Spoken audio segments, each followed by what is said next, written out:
Hola, muy buenos días a todas y todos. Muchísimas gracias por sumarse a esta sesión virtual, la primera del 2026. Recordarles también que estas sesiones son únicamente de carácter informativo. El contenido que les compartimos aquí, tanto Appleseed como cada una de las firmas, en el día de hoy que nos acompaña Cheve Ruiz Amarripa, tiene el objetivo de orientarlas y de brindarles este panorama general sobre cada uno de los temas que abordamos, pero no constituye asesoría legal personalizada y tampoco sustituye el acompañamiento que cada una de ustedes como organizaciones requiere para poder cumplir con su situación, ¿no? Pues contentas de iniciar con esta primera sesión sobre obligaciones fiscales de las organizaciones de sociedad civil en México. Está con nosotros el día de hoy tanto Marcela Villarreal de León, socia de la firma Chévez Ruiz Amarripa, en la oficina de Monterrey, quien lleva 15 años de experiencia brindando consultoría fiscal. Marcela ha asesorado tanto empresas nacionales e internacionales de diversos sectores e industrias en una amplia gama de temas fiscales, los cuales abarcan desde compliance y auditorías por parte de las autoridades fiscales hasta reestructuras corporativas y operaciones de fusiones y adquisiciones. Ella está comprometida con ofrecer soluciones efectivas y personalizadas a las necesidades de cada uno de sus clientes, con una gran orientación al detalle.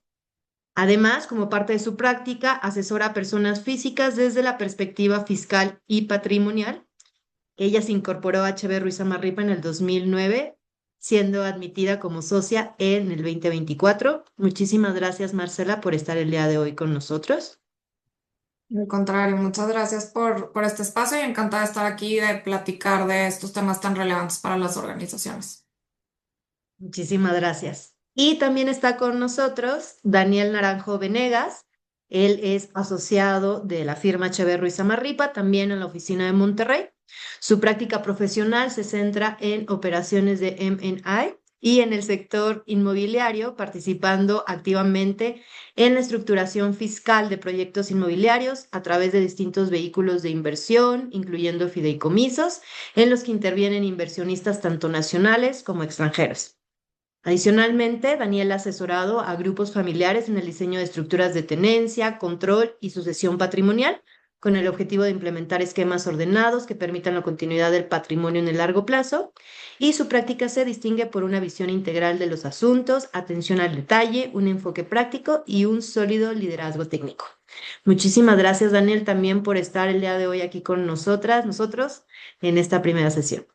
Al contrario, encantado de estar con ustedes arrancando esta sesión de obligaciones, súper importante para todos los temas que se ven el día a día. Pues yo iré dejando este cuestionario unos 3 minutos más, pero ahora sí, pues les doy la palabra tanto a Marcela y a Daniel. Este es su foro. El equipo de Appleseed estamos aquí presentes, tanto Tere como Susi y una servidora para cualquier tema. Y bueno, recordarles que sus dudas las pueden poner en el apartado de preguntas para que de manera ordenada podamos ir leyendo más adelante. Listo. Ahora sí, su foro, Daniel y Marcela. Muchas gracias. Por ahorita vamos proyectando la presentación para entrar en materia. Listo.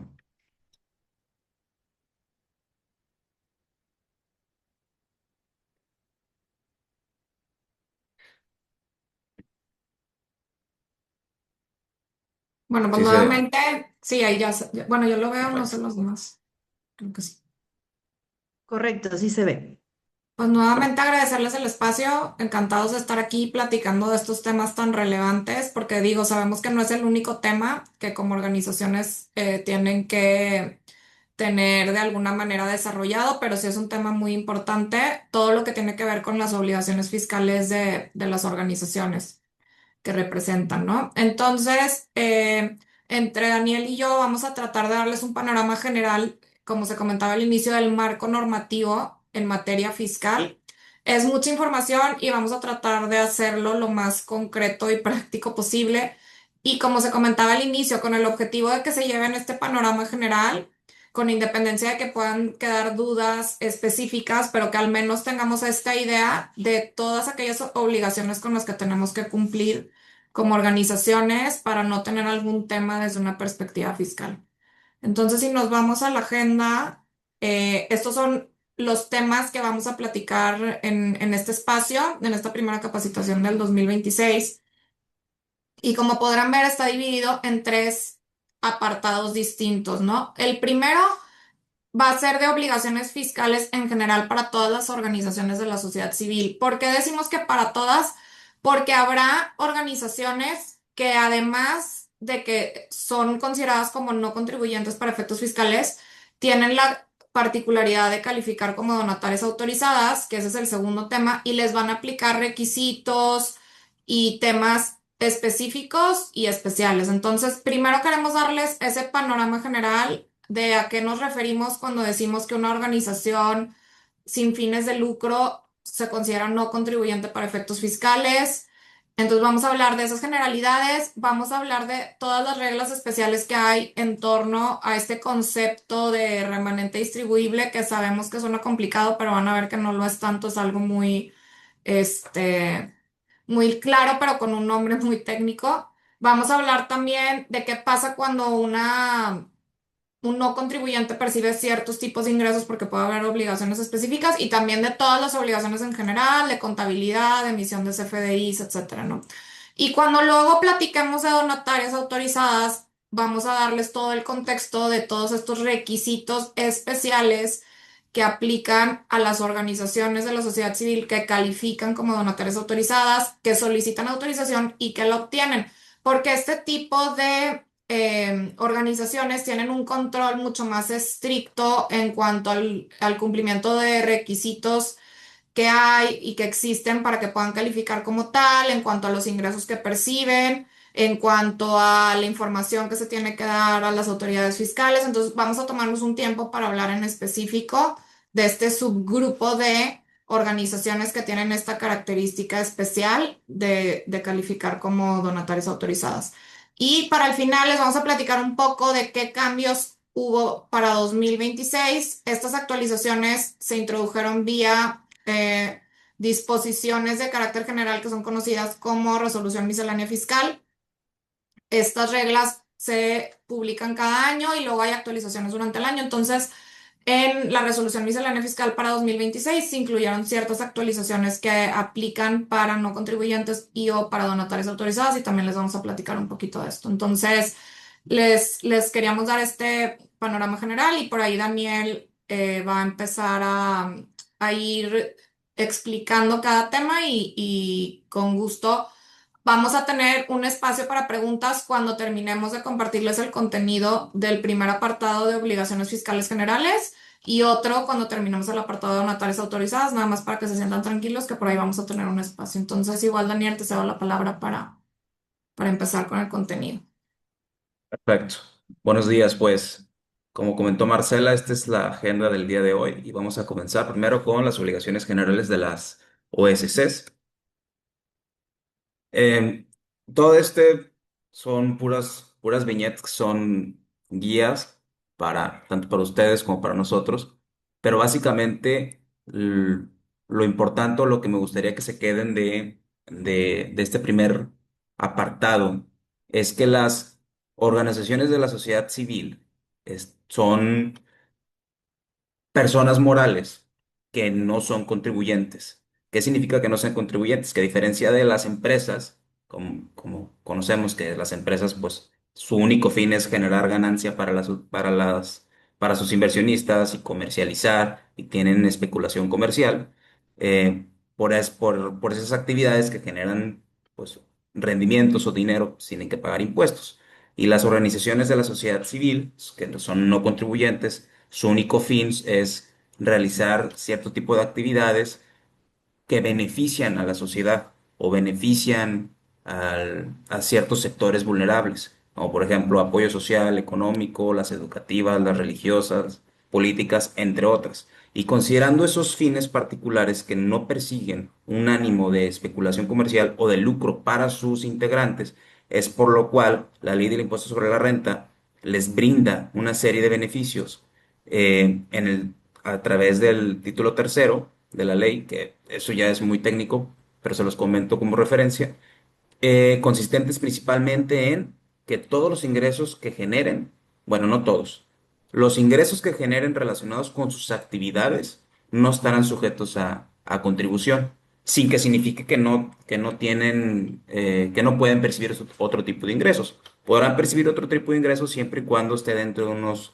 eh, márgenes de porcentuales que no excedan de ciertas cantidades que ahorita entraremos a detalle. Pero lo que les quiero compartir es que las organizaciones de la sociedad civil, que son no contribuyentes, no por no ser contribuyentes no tienen obligaciones fiscales. Al contrario, tienen una serie de obligaciones bastante rigurosas que son tendientes a demostrar que efectivamente sus actividades no se están alejando de los fines por los cuales se les está otorgando este tipo de beneficios. Eh, Esas son las generalidades de qué son y qué tipo de obligaciones tendrán. Vamos a ir a detalle en la siguiente, pero eso es lo que a mí me gustaría que se quedaran ustedes. Que no porque no son contribuyentes no tienen obligaciones. Al contrario, tienen obligaciones bastante rigurosas, y que son muy observadas por las autoridades fiscales. Sí, correcto. O sea, yo creo que aquí nada más reforzando lo que comenta Daniel, a veces existe esta impresión equivocada de que si eres no contribuyente, entonces todos tus ingresos están exentos y no tienes que presentar ningún tipo de declaración anual ni ningún tipo de contabilidad. Y al contrario. Los ingresos, como comenta Daniel, que están ligados a la consecución de las actividades de este tipo de organizaciones, no están sujetos al pago de impuesto, pero desde luego se tienen que registrar, contabilizar, se tienen que informar a las autoridades fiscales.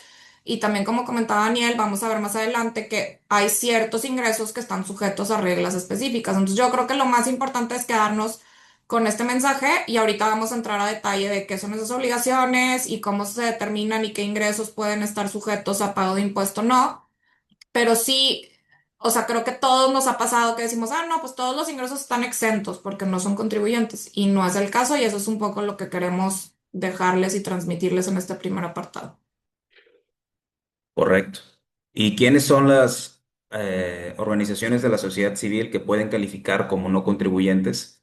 Pues son, en términos generales, todas estas, ¿no?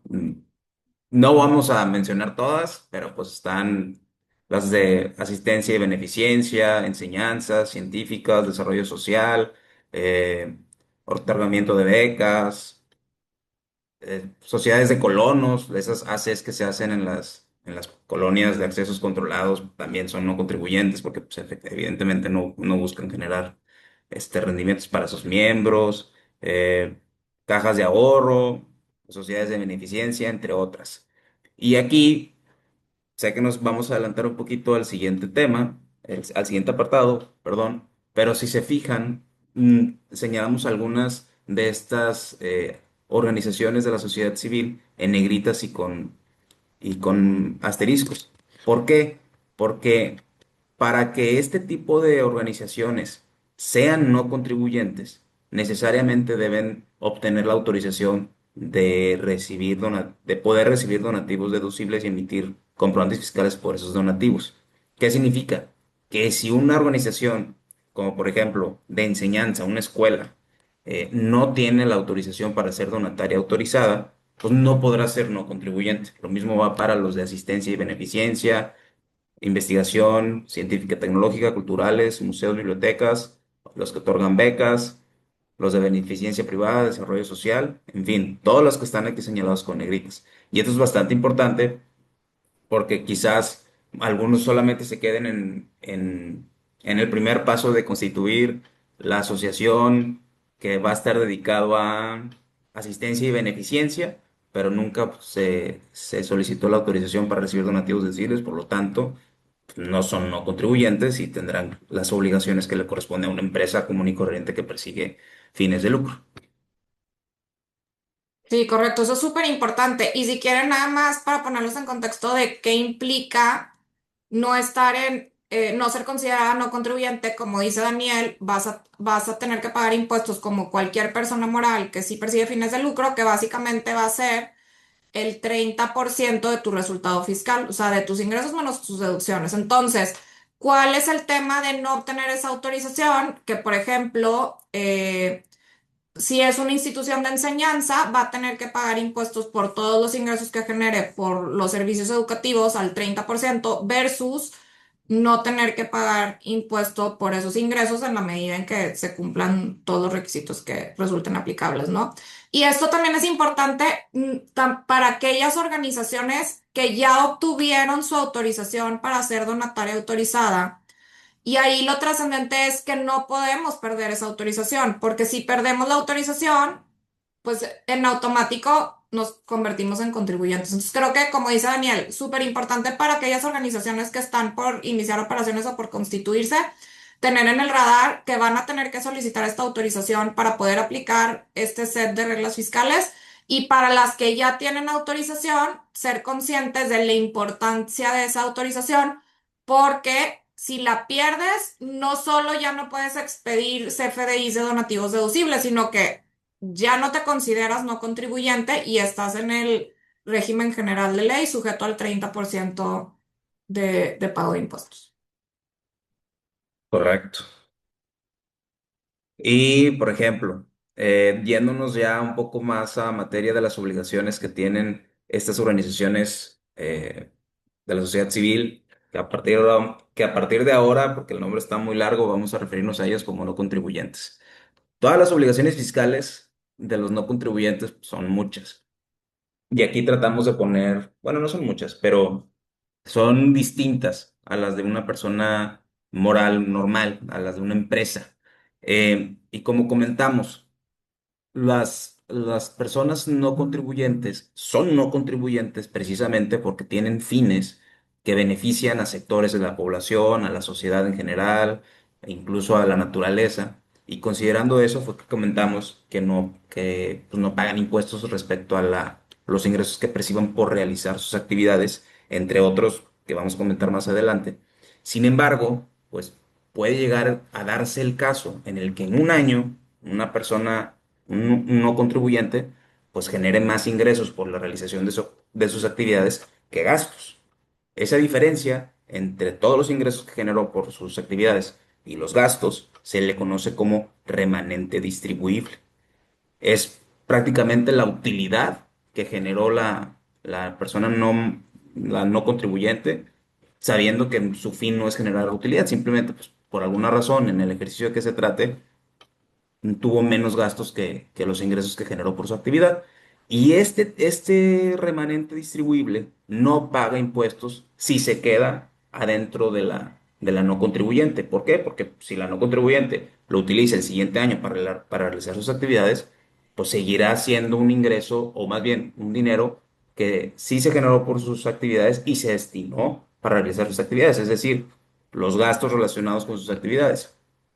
Pero si por alguna razón este remanente se otorga a los integrantes, o sea, por ejemplo, a los asociados o a los socios de esta no contribuyente, en ese momento es en donde se detona una contribución a nivel de las personas que estén recibiendo este remanente. Y es muy importante tener eso en cuenta.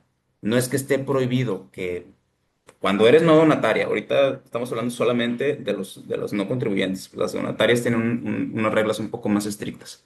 Eh, no significa que no puedas distribuirlo, sino que cuando lo distribuyes, en ese momento se detona una contribución para la persona que lo está recibiendo, existiendo las reglas de cómo se determina ese impuesto.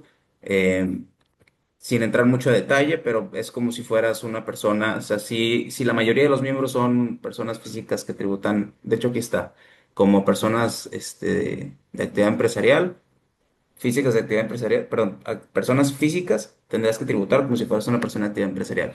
Y como les digo, no los queremos revolver, básicamente con que se queden, con que si se genera una utilidad o un remanente de dinero de las actividades, sí se puede distribuir, pero al momento de distribuirse se detona un impuesto y hay reglas específicas para la persona no contribuyente de efectuar retenciones en el caso en que se trate de que es para una persona física. Y también hay un concepto que no existe en la ley, pero lo conocemos en el medio como un remanente distribuible ficto. Porque el que hablamos es muy fácil de identificar. Oye, pues estás distribuyendo dinero que te sobró de tus actividades, es un remanente distribuible y porque lo estás distribuyendo se detona una contribución a nivel de las personas que lo reciben. Pero también no falta el vivo que dice, bueno, pues no lo distribuyo, pero pues ¿qué crees? Le compro un coche al asociado o al socio de la persona no contribuyente o le compro servicios a su hijo o le rento una casa a favor de él, etcétera. O sea, le gasto dinero en beneficio de él o en beneficio de mis integrantes. Ese también es remanente distribuible.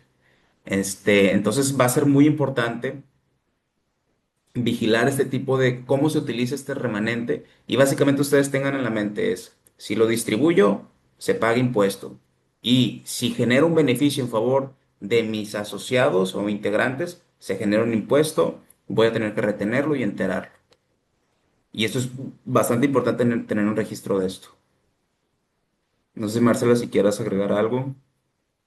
Sí, o sea, yo creo que esa parte es muy clara y les digo, el concepto está muy técnico, pero como decía Daniel, o sea, básicamente el remanente distribuible es los ingresos que se generaron por aportaciones o hicimos una campaña y se recaudó dinero, menos las deducciones que haya tenido de gastos que haya incurrido para llevar a cabo mis actividades.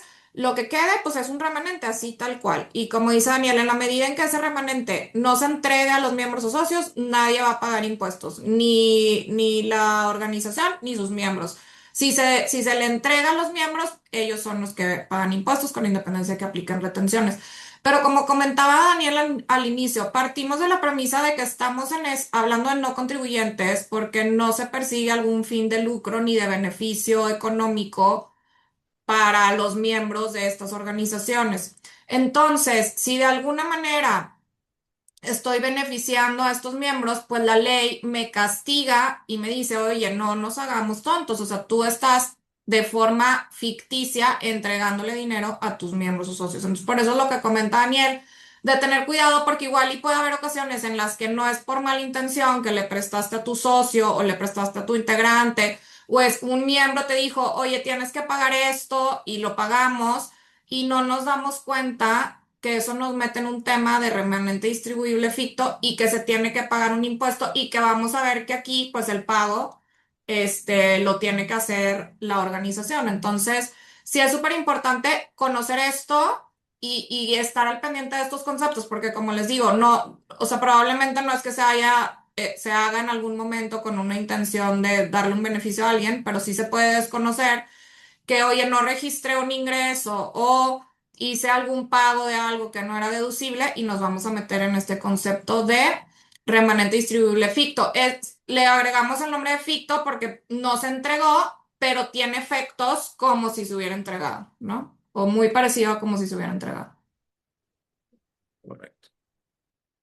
Eh, bueno, y estos son reglas especiales que aplican para respecto al remanente distribuible ficto, aplica para este tipo de sociedades, son las que tienen que calcular el remanente distribuible ficto.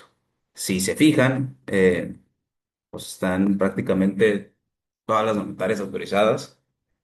Y ahorita más adelante, cuando entremos al apartado de las monetarias autorizadas, veremos por qué es muy relevante llevar un control bastante estricto de esta figura. Básicamente no puede existir. Se los voy adelantando. Y yéndonos a los ingresos, como comentamos, pues hay cierto tipo de ingresos que sí puede recibir una persona moral no contribuyente, siempre y cuando esté dentro de pues, ciertos rangos. Por ejemplo, la ley parte de la premisa que tú solamente puedes recibir, o preponderantemente puedes recibir ingresos por las actividades que realizas y respecto de las cuales tienes un tratamiento preferencial. Eso ya quedó bastante claro. Sin embargo, la ley nos dice, yo te permito que recibas cierto tipo de ingresos siempre y cuando no excedan de los siguientes porcentajes que te voy a dar. Por ejemplo, tú puedes vender productos o prestar servicios y si esos ingresos, o sea, si el dinero que tú recibiste en relación a esa venta de productos o prestación de servicios exceden del 5% de tu total, me vas a pagar el impuesto como si fueras una persona moral, o sea, como si fueras una empresa. Pero puedes, siempre y cuando, aquí lo pusimos, sean bienes distintos a tus activos fijos y la prestación de servicios sea a a personas distintas de tus miembros. O sea, sé que si tú vendes un, un bien que es de tu activo fijo, por ejemplo, o algún bien que tú hayas comprado o se haya utilizado para realizar tus actividades y resulta que ya no es útil y pues lo vas a vender porque ya no te sirve, eso no hay problema. Y o le vas a prestar un servicio a tus miembros solamente, tampoco habría ningún problema. Solamente en caso de que sean bienes distintos a los que ya mencioné o personas distintas de miembros a quienes se les está prestando el servicio. Y si llegas a obtener, si la persona moral no contribuyente llega a tener ingresos por enajenar bienes o intereses o premios, pues aquí se aplicarán las disposiciones que normalmente le aplican a las personas físicas, que es el título cuarto respecto a este tipo de ingresos, y la retención que se efectúe tiene el carácter de pago definitivo. ¿A qué nos referimos con esto? Que las retenciones que le lleguen a efectuar de impuestos que le lleguen a efectuar a la persona moral no contribuyente. Es como si la persona moral no contribuyente yo hubiese pagado ese pedacito de impuesto que le retuvo la persona que que le compró el bien o le entregó el premio. Y hay excepciones que aquí están mencionadas, que son las donatarias, que siempre les digo, más adelante lo vamos a ver, pero les prometo que más adelante lo vamos a ver. Entonces, qué nos gustaría que se queden de esto es, si puedes recibir ingresos distintos por actividades distintas a tus otros bienes, a tus actividades, perdón, siempre y cuando sea enajenación de bienes distintos a tu activo fijo o prestación de servicios a personas distintas y que estos ingresos excedan del 5% del total de tus actividades. Si exceden del 5, pagarás el 30% de impuestos. O sea, no es el fin del mundo, solamente que tengan ese control de, bueno, pues, sí podemos vender cosas, pero vamos a pagar impuestos. No pasa nada más que eso. Y este, para las donatarias, bueno, no me voy a adelantar ahorita, ahorita de las donatarias se los comentamos. No sé, Marcela, si quisieras agregar algo o pasamos a la siguiente.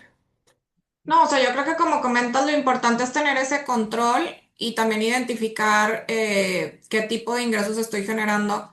Y sabemos que suena como que medio extraño porque podrías generar este tipo de ingresos, pero créanos que sí se da luego en la práctica de, oye, es que fíjate que era un museo y tenía la tiendita y en la tiendita vendía papitas y entonces puedo vender papitas o no, o eso voy a pagar impuestos o no. Entonces son el tipo de cosas que luego ya en la práctica salen y que sí me puedo imaginar que todos ustedes están pensando como por qué podrías estar obteniendo ingresos de estos que acabamos de comentar, pero luego sí se da en la práctica. Entonces nada más saber que hay que identificar ese tipo de ingresos, hay que hacer el cálculo, ver si exceden de los ingresos que estamos percibiendo por la realización de nuestras actividades y si exceden de este umbral, pues nada más como comentaba Daniel, saber que van a estar sujetos a pago de un impuesto en el caso de eh, organizaciones que son no contribuyentes y que no tienen autorización para recibir donativos deducibles porque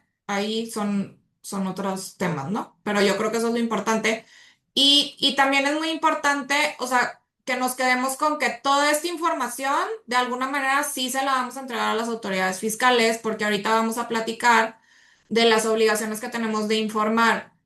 Entonces, no creamos que por ser no contribuyentes no presentamos una declaración en la que informamos de este tipo de ingresos y deducciones a las autoridades fiscales. Ahorita lo vamos a ver y por eso es importante que tengan identificado su remanente distribuible, si hay algún remanente distribuido ficto o no, porque todas estas preguntas van a venir en la declaración que van a tener que presentar y de la cual ahorita nos va a platicar Daniel. Correcto. Y también las obligaciones generales de las personas no contribuyentes. En general, las donatarias tienen estas más otras obligaciones que más adelante vamos a ver. Y pues básicamente es llevar la contabilidad, conforme a las reglas que el SAT dispone y retener y enterar los impuestos a cargo de terceros. Hay ocasiones en donde por alguna razón tú recibiste un servicio por parte de una persona física y en esos casos, por ejemplo, algo muy general, tienes que retenerle impuestos. Entonces esa obligación yo la tengo que hacer, aunque sea una persona no contribuyente, pues eso es una obligación general, es de las que se tienen que realizar. Expedir comprobantes fiscales, las facturas. Si yo realizo actividades respecto de las cuales estoy obteniendo algún ingreso, pues, debo emitir la factura. Me ha tocado en algunas ocasiones que piensan que por ser no contribuyente no se emiten facturas y es un error. Se tienen que emitir las facturas y por eso será también importante, además de tener RFC, pues contar con la e-firma. Eh, Mantener información pública a disposición del público para su consulta. Certificación de actividades, pues, documento que acredita la realización de las actividades. Esto es más enfocado a las donatarias autorizadas. Y control de donativos de bienes. ¿Qué significa esto? Pues que tenemos que identificar a donantes, qué tipo de bienes recibí, qué bienes doné, qué bienes de los que me donaron destruí, cuáles no entregué, si recibí cuotas de recuperación. Todo este tipo de control también son obligaciones que se tienen, pero estos ya son un poco más enfocadas a las donatarias autorizadas. Y ahora sí. Vamos a entrar al mundo de las donatarias autorizadas, que como comentó Marcela al inicio, las donatarias autorizadas son un subgrupo de las personas morales no contribuyentes, que, como comentamos inicialmente, todos los no contribuyentes realizan actividades que benefician a la comunidad, a sectores vulnerables, a la naturaleza, etcétera. Y cierto tipo de actividades, pues la ley permite que estas organizaciones que realizan esas actividades puedan recibir donativos y que además, bueno, todos pueden recibirlos. Pero aquí lo importante es que los donativos que se reciben pueden ser deducidos por quienes los realizan. Y esto, pues de alguna manera incentiva, creo yo, a que las personas quieran donar, porque pues mi dinero se está yendo a una causa benéfica y además me está otorgando un beneficio fiscal de deducirlo de mis ingresos, que también tendrá reglas específicas de cuánto puedo deducir de todo lo que doné. O sea, no crean que representa un beneficio súper genial para las personas de que, uy, dono porque no quiero pagar impuestos. La verdad es que no, porque también hay límites respecto de cuánto se puede deducir. Eh, pero vaya, de alguna manera representa un ligero beneficio porque sí aminora la carga fiscal para quienes realicen el donativo y desde mi punto de vista es como un incentivo para que se destine dinero a estas actividades. Y precisamente considerando que el dinero que se destina por las personas que donan a estas actividades, pues hay todo un régimen bastante estricto de control respecto de qué tienen que hacer y cómo tienen que hacerlo estas donatarias autorizadas. A partir de ahora, cuando nos refiramos a las personas morales no contribuyentes que pueden recibir donativos deducibles, diremos que son donatarias autorizadas. Como comentamos, pues no son contribuyentes y pueden recibir donativos deducibles siempre y cuando realicen las siguientes actividades: asistenciales, educativas, investigación, museos, culturales, ecológicos, reproducción y preservación de especies en peligro de extinción, apoyo económico y obras de servicios públicos. Eh, Pudiendo realizar más de dos actividades siempre y cuando se obtenga la autorización respectiva, que más adelante vamos a hablar de eso. Diferencias principales contra los no contribuyentes en general, que creo que pues ya lo comenté al inicio, que los donativos que reciben son deducibles para las personas que los realizan. Eh, Tienen mayor rango de ingresos no tributables, o sea, de ingresos respecto a los cuales no pagan impuestos y pues mucho mayor regulación. Es más, yo creería que casi toda la regulación que existe en relación a las personas no contribuyentes está centrada a las donatarias autorizadas. O sea, si ustedes agarran el, el reglamento de la ley del impuesto sobre la renta y la miscelánea fiscal de cada año, se van a dar cuenta que prácticamente el 95% o 90% de las reglas que existen es para regular este tipo de organizaciones, no, a las donatarias, y sí son muy estrictos y la verdad no es para asustarlos, es simplemente para que sepan que si ustedes son donatarias autorizadas o buscan serlo, pues tienen que mantener o tratar de mantener un control muy estricto respecto de que lo que yo realizo únicamente es mi actividad. El ingreso que yo recibo únicamente es por mi actividad, aunque se pueda recibir por otro tipo de conceptos, pero vigilar que evitar las discusiones respecto a si el ingreso que recibiera o no era mi actividad o si lo que hice en el evento estaba relacionado o no con mi actividad, o sea, si hice un evento para el público, para darme a conocer y obtuve ingresos por la realización de ese evento, pues entiendo, o no se entienden de que es para mi actividad, todo ese tipo de cosas y sobre todo las declaraciones que existen, que ahorita más adelante las vamos a comentar. Oye, ya se viene el 15 de febrero, ese es para todos. El 15 de febrero es lo anual para las personas no contribuyentes y como las donatarias son no contribuyentes, pues también tienen que presentarla, 15 de febrero. Y luego en mayo las donatarias tendrán que presentar una declaración que se llama declaración de transparencia, en donde yo informo, que ya me estoy adelantando, pero les estoy dando una generalidad de qué es lo que se tiene que estar revisando como que hacer una especie de checklist de obligaciones y de fechas, eso les ayudará bastante para llevar un control. Oye, fíjate que recibí un donativo en, en oro, en piezas de oro, pues se puede dar, pues la ley prevé, pues si lo recibes tienes que informarme. Oye, alguien llegó y me dio dinero en efectivo, más de 100,000 pesos, hay que ir a informarlo. Oye, cambió el correo electrónico de la persona que es la representante, pues hay que ir a informarle al SAT que cambió el correo electrónico. Oye, cambié mi teléfono, hay que informarle, todo hay que informarle al SAT. Y ahorita les vamos a decir qué fichas son, qué trámites son, pues para que los anoten, traten de llevar un control, porque será muy importante esto. ¿Y por qué digo que es muy importante? Ya aparezco disco rayado, porque cualquier falla y cualquier incumplimiento que tengan en relación con todas estas obligaciones es,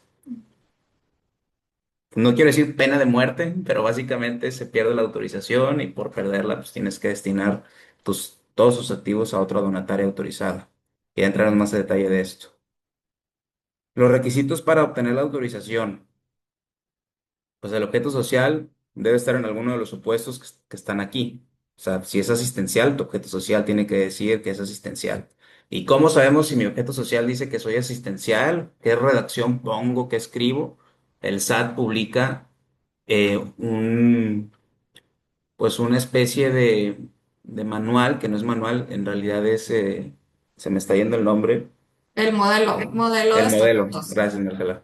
El modelo de estatutos, entonces ahí el modelo de estatutos está muy bien hecho. Si ya lo conocen, lo sabrán. Si no lo conocen, les invito a que lo busquen, que le pongan en Google modelo de estatutos donataria SAT y la primer liga, esa es. Es un modelo que te dice, a ver, estas son las cláusulas que tus estatutos sociales deben tener sí o sí si eres una donataria de enseñanza, si eres una donataria de beneficencia. Esta es la redacción que debes de poner. Y ahí viene, punto y coma, esa es la que hay que poner, aunque tenga errores de redacción, errores de semántica, ese hay que ponerlo. Y se los comento porque me ha tocado ver que hay errores así como que de redacción, pero pues ese es el que hay que poner.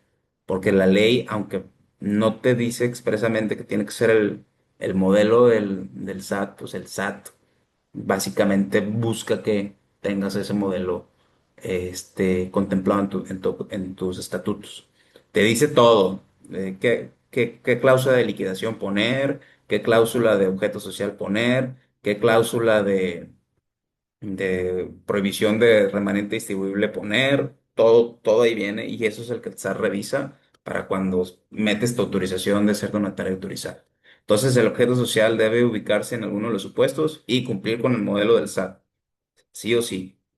No intervenir en actividades electorales ni de propaganda, no otorgar beneficios sobre remanente distribuible. Aquí está una diferencia mm, respecto a los no contribuyentes, porque como comentamos, los no contribuyentes sí pueden distribuir el remanente distribuible y al momento de entregárselo a alguien, pues ahí se detonará el impuesto. Las donatarias no. Las donatarias no pueden otorgar beneficios, salvo que se trate de otra donataria autorizada y además la donataria autorizada que está entregando el remanente distribuible tenga permiso de ayudar a otra donataria. Si no, no. Este, Y perdón, Joaina, eso sí es súper importante porque como decía Daniel, no tienen autorizado otorgar beneficio alguno a sus miembros de este remanente distribuible y si lo llegaron a otorgar es causal de revocación. Y si para ser no contribuyente requieres tu autorización de donataria autorizada, ejemplo, si te dedicas a beneficencia, si te dedicas a servicios de enseñanza, si te dedicas a otorgar becas, pues el entregar ese remanente a tus miembros o socios tiene una serie de repercusiones, entre ellas que pierdes tu autorización, ya no calificas como no contribuyente, tienes que entregar tus activos a otra donataria. Entonces, o sea, nada más sí quedarnos súper claros que ahí es no puedo, no debo y tiene consecuencias graves el hacerlo, ¿no? correcto. Y como comentaba antes, pues el patrimonio y los activos, destinarlo única y exclusivamente a las actividades autorizadas. O sea, si yo tengo como autorización beneficencia, pues única y exclusivamente puedo destinar mis, mis activos y mi patrimonio a las actividades autorizadas. Si soy de enseñanza, únicamente a la enseñanza.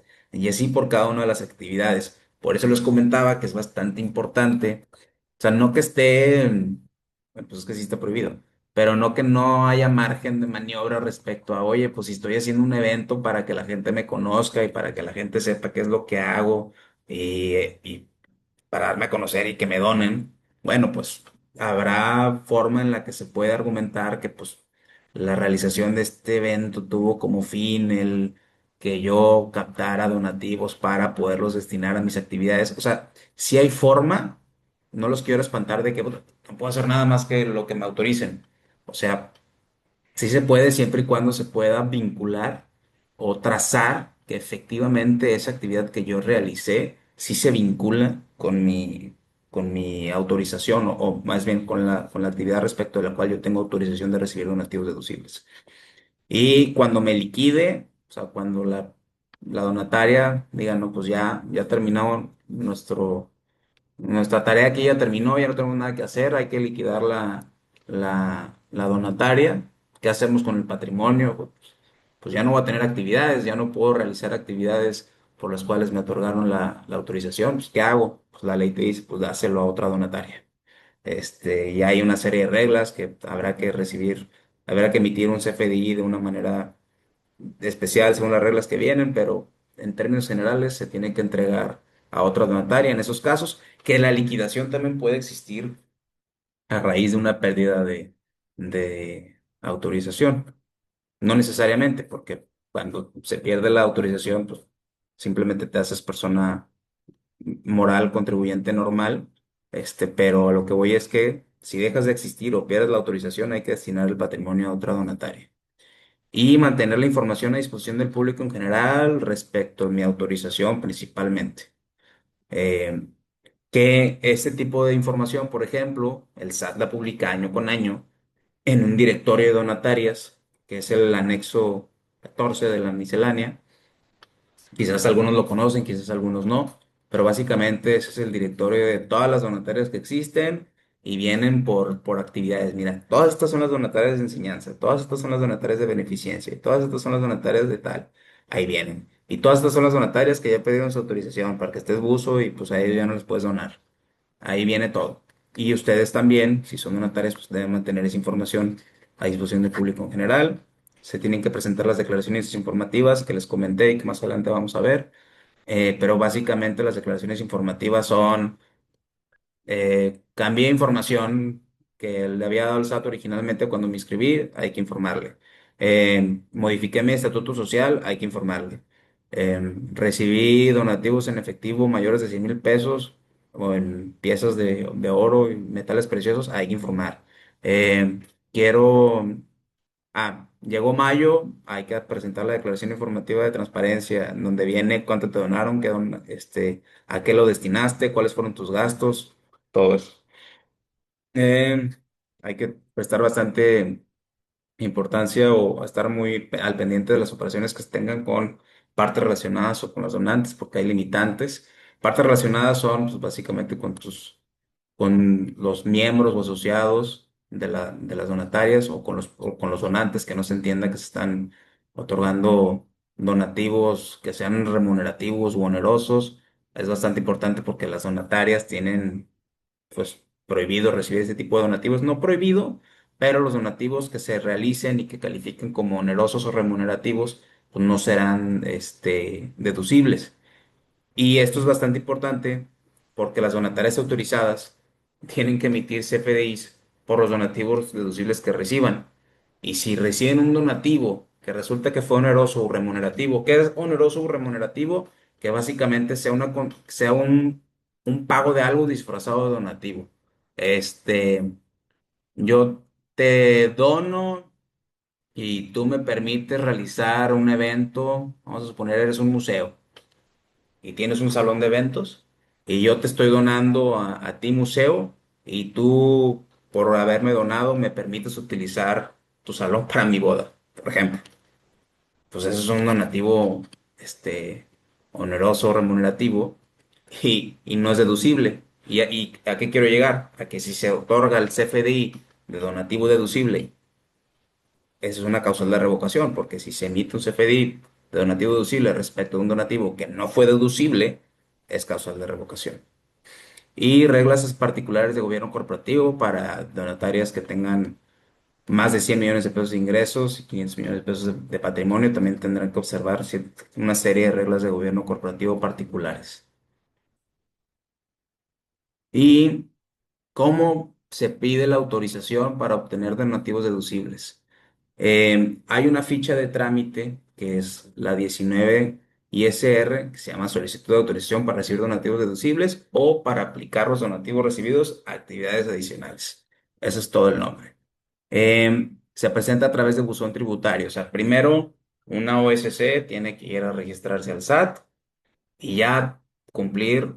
Esta es, pues, evidentemente recomendación porque si no, no se puede obtener la autorización. Es, a ver, yo sé que quiero ser donataria, entonces desde un principio mis estatutos tienen que estar conforme al modelo de estatutos del SAT y tengo que tener un documento emitido por por la autoridad correspondiente que viene listado de qué tipo de documentos son los que sirven para acreditar mi realización de actividades, que acredite que yo efectivamente realizo las actividades que digo que realizo según mi objeto social.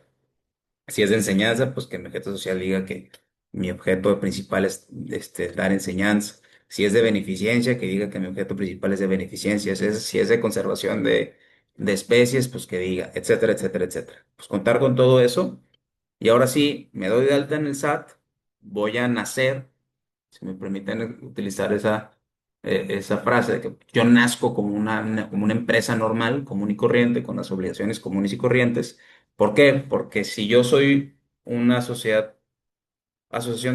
una organización de la sociedad civil, o sea, una no contribuyente, que realizo actividades, y me voy a regresar un poquito, de estas, recordemos que yo para poder ser no contribuyente, forzosamente debo ser donataria autorizada. Lo que significa que si yo constituyo o si yo creo una sociedad que se va a dedicar a fines ecológicos o de preservación de especies en peligro de extinción, si no tengo mi autorización para ser donataria autorizada, pues no voy a ser no contribuyente. Entonces a lo que voy es, pues yo nazco como una persona moral normal, o sea, como una empresa normal, y debo pedir esta autorización para que me otorguen el reconocimiento de no contribuyente y de donatario autorizada. Es a través del buzón tributario y se debe acompañar los estatutos vigentes. Por eso les dije, si ya saben que van a pedir la autorización, pues que desde un principio cumpla con el modelo del SAT, el documento para acreditar las actividades emitido por la autoridad correspondiente y el comprobante de inscripción en el registro público de la propiedad. Te piden que tu acta constitutiva ya esté inscrito en el registro público de propiedad. Hay ocasiones en donde se puede poner una carta emitida por el notario diciendo que está en trámite y de ser ese el caso hay que acompañar el pago de derechos de la inscripción. Algo muy importante es que el documento para acreditar la actividad debe tener una vigencia de 3 años a partir de su expedición. ¿A qué me refiero con eso? Si yo tengo un documento, vamos a suponer que ya es 2026, estamos ahorita en 2026 y yo soy una donataria de beneficencia y, o de enseñanza, no, bueno, de beneficencia, porque la enseñanza tiene unas reglas particulares, o de preservación de animales en peligro de extinción, cualquiera que ustedes quieran. Y resulta que para ese tipo de actividades hay un instituto oficial de gobierno que me emite una constancia que dice que en efecto yo realizo esas actividades, pero esa constancia es de 2022. El SAT me va a decir, pues sí veo que tu constitutiva cumple con los requisitos, que estás inscrito, que tienes todos los demás requisitos que yo te pido, pero ¿qué crees? Tu documento para acreditar las actividades mm, tiene una vigencia mayor de 3 años. Entonces no te puedo otorgar tu autorización hasta que tú regreses con un documento pues, más nuevo. Y eso es muy importante porque en ocasiones pasa que las donatarias, y esto es no solamente para pedir la autorización, sino también para continuar con ella. En caso de que las autoridades lleguen y quieran revisar este, pues todo tu expediente que está en orden.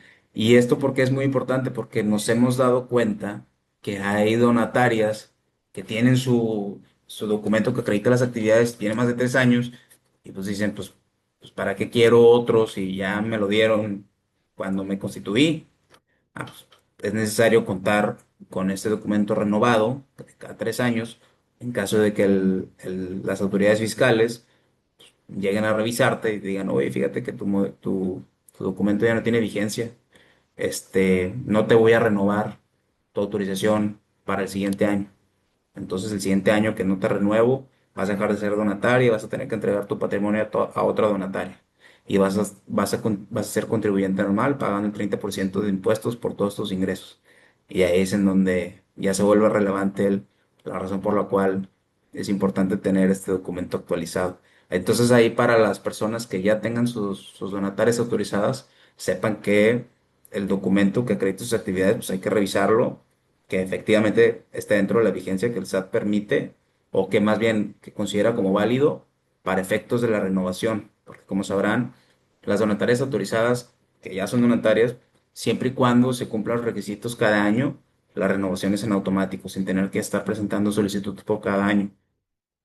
Pero si en esas renovaciones automáticas el SAT se da cuenta que no cumples con la vigencia de tu documento, se pierde la autorización para el siguiente año. Sí, o Entonces ahí ahí para que... también, perdón que Ujú. interrumpa, también se pueden dar cuenta porque como decía Daniel, hay que informar respecto de ciertos cambios que pueda haber en tus estatutos, en tu información general, y entonces ahí tienes que presentar este solicitud como de actualización de datos y te pueden requerir información que no está relacionada con la actualización que estás haciendo. Por eso es muy importante y sabemos que puede haber muchas dudas respecto a estos documentos, así como comentaba Daniel que hay un modelo de estatutos que publica el SAT también publica un listado de documentos que sirven para acreditar las actividades dependiendo del tipo de organización que eres y de las actividades que realizas. Entonces, por ejemplo, si eres una organización que te dedicas a servicios de enseñanza y tú consultas este documento del SAT, ahí te va a decir que en ese caso el documento es la autorización que te da la SEP de enseñanza media, básica o superior. Y si eres, por ejemplo, una organización que otorga becas, ahí te dice que son tus propios estatutos, el documento. Pero, por ejemplo, si eres una sociedad, una organización que otorga apoyo a grupos vulnerables, ahí muchas veces te pide alguna carta, como decía Daniel, de algún organismo gubernamental que acredite que realizas esas actividades. Por ejemplo, a mí me tocó ver una en específico donde tuvimos que contactar al DIF estatal y el DIF fue el que nos dio esa carta. El tema también es que es complicado porque no te da un directorio de organizaciones y también tienes que de alguna manera estar investigando quién te puede dar este documento. Entonces, si están a punto de constituir una organización y van a querer realizar alguna de estas actividades, vale la pena desde ahorita empezar a ver qué documento voy a necesitar para acreditar las actividades que realizo y también cómo lo voy a poder obtener. Y por lo mismo, tener en cuenta que cuando me lo emitan sea con esta vigencia que comentaba Daniel. Correcto. Y luego, los ingresos que pueden recibir las donatarias. Como comentamos, en esencia, todos mis ingresos, actividades y activos tienen que estar destinados a mis actividades, principalmente los ingresos. Pero la ley permite que las donatarias autorizadas reciban ingresos distintos a los fines o por la realización de actividades distintas a la autorizada, que son los que estamos enlistando aquí. Digo, los donativos pues sí se relacionan con la actividad, evidentemente. Los apoyos y estímulos gubernamentales se pueden recibir, nos aplica la misma regla de venta de activos fijos, cuotas de integrantes, cuotas de recuperación, intereses, cierto tipo de intereses, regalías, renta de inmuebles, con ciertas excepciones tratándose de eh, si eres una persona moral, pero una no donataria que tiene la autorización para recibir donativos de Estados Unidos, pues, los ingresos por renta de inmuebles se, se limitan un poco. Y rendimientos de acciones, títulos colocados en gran público inversionista. Todo este tipo de ingresos yo puedo recibirlos sin que se considere que estoy destinando estoy recibiendo ingresos a fines distintos. Entonces, si los recibo este tipo de ingresos, pues mi autorización no corre riesgo, por así decirlo. Siempre y cuando se emita el CFDI de donativos y complementos respecto a los donativos y el CFDI por el ingreso de que se trate de los que acabamos de comentar. Pero para los otros tipos de ingresos también se pueden recibir, también, pero siempre y cuando se respeten estos límites porcentuales que estamos poniendo aquí. Por ejemplo, puedo recibir ingresos no relacionados con mi autorización y siempre y cuando sean menores del 10% del total. O sea, yo puedo recibir ingresos que no se relacionen con mi actividad y si no cruzan el 10% del total, no se paga impuesto por esos ingresos, ni se considera que esa actividad, más bien que no se considera como un ingreso susceptible a pago de impuestos. Y volvemos a repetir aquí que no son actividades distintas las que previamente mencionamos. O sea, en este 10% no va a entrar los apoyos o estímulos gubernamentales, la enajenación de activo fijo, las cuotas de integrantes, los intereses, regalías, renta de inmuebles, los rendimientos de acciones o títulos de crédito colocados en un gran público inversionista. Pero todos los ingresos que no sean estos que se reciban y que superan el 10% del total, pues tendremos que pagar el impuesto al 30% respecto de este excedente. O sea, lo que supere este 10%. Y eso es como que un foquito amarillo, ¿no? Que, oye, ¿por qué estoy recibiendo ingresos que no se relacionan con mis actividades? Hay que tener cuidado. ¿Por qué? Porque si estos ingresos, y es lo que está marcado aquí en rojo y es el foco rojo, superan el 50% del total, pierdo mi autorización para ser donataria autorizada. Entonces, sí se puede recibir, pero hay que procurar no recibirlos. No que esté prohibido, pero procurando que no superemos estos límites del 10% y por nada del mundo el del 50%. Porque pues para empezar, del 10 al 50 es el 30% del impuesto y a partir del 50,01 ya es causal de revocación y como comentamos, pues si se revoca la autorización para recibir donativos, además de convertirnos en persona moral normal, o sea, pagar el impuesto por los ingresos que se reciba, todos los activos, todo el patrimonio, todo, se tienen que entregar a otra donataria. O sea, básicamente se quedarían sin nada. Ese es un castigo bastante severo. Y de ahí la importancia de llevar un control bastante estricto de los otros tipos de ingresos no que no se reciban, pero mi recomendación sería pues, evitar superar el 10 porque pues, si superas el 10 pagas el impuesto y por nada del mundo llegar al 50. No es para asustarlos, es para que sepan que sí se pueden recibir siempre y cuando se respeten estos límites.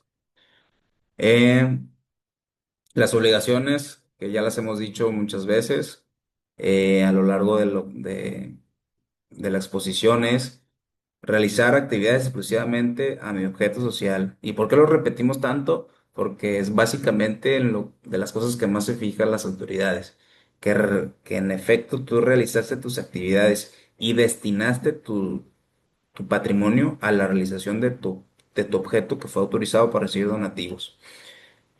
Y ahí vienen los activos. Solamente se pueden destinar a los fines autorizados. Y el dinero que recibiste como donativo, no puedes destinar más del 5% de tus donativos a gastos de administración. ¿Qué es gastos de administración? Pagos a personal, arrendamiento, servicios y contribuciones locales. Este tipo de pagos, o sea, de gastos, no pueden exceder del 5% de los donativos recibidos. Y esto se ve, o sea, porque vamos a suponer que la donataria autorizada recibió donativos y también recibió ingresos por la realización de sus actividades distintas a donativos.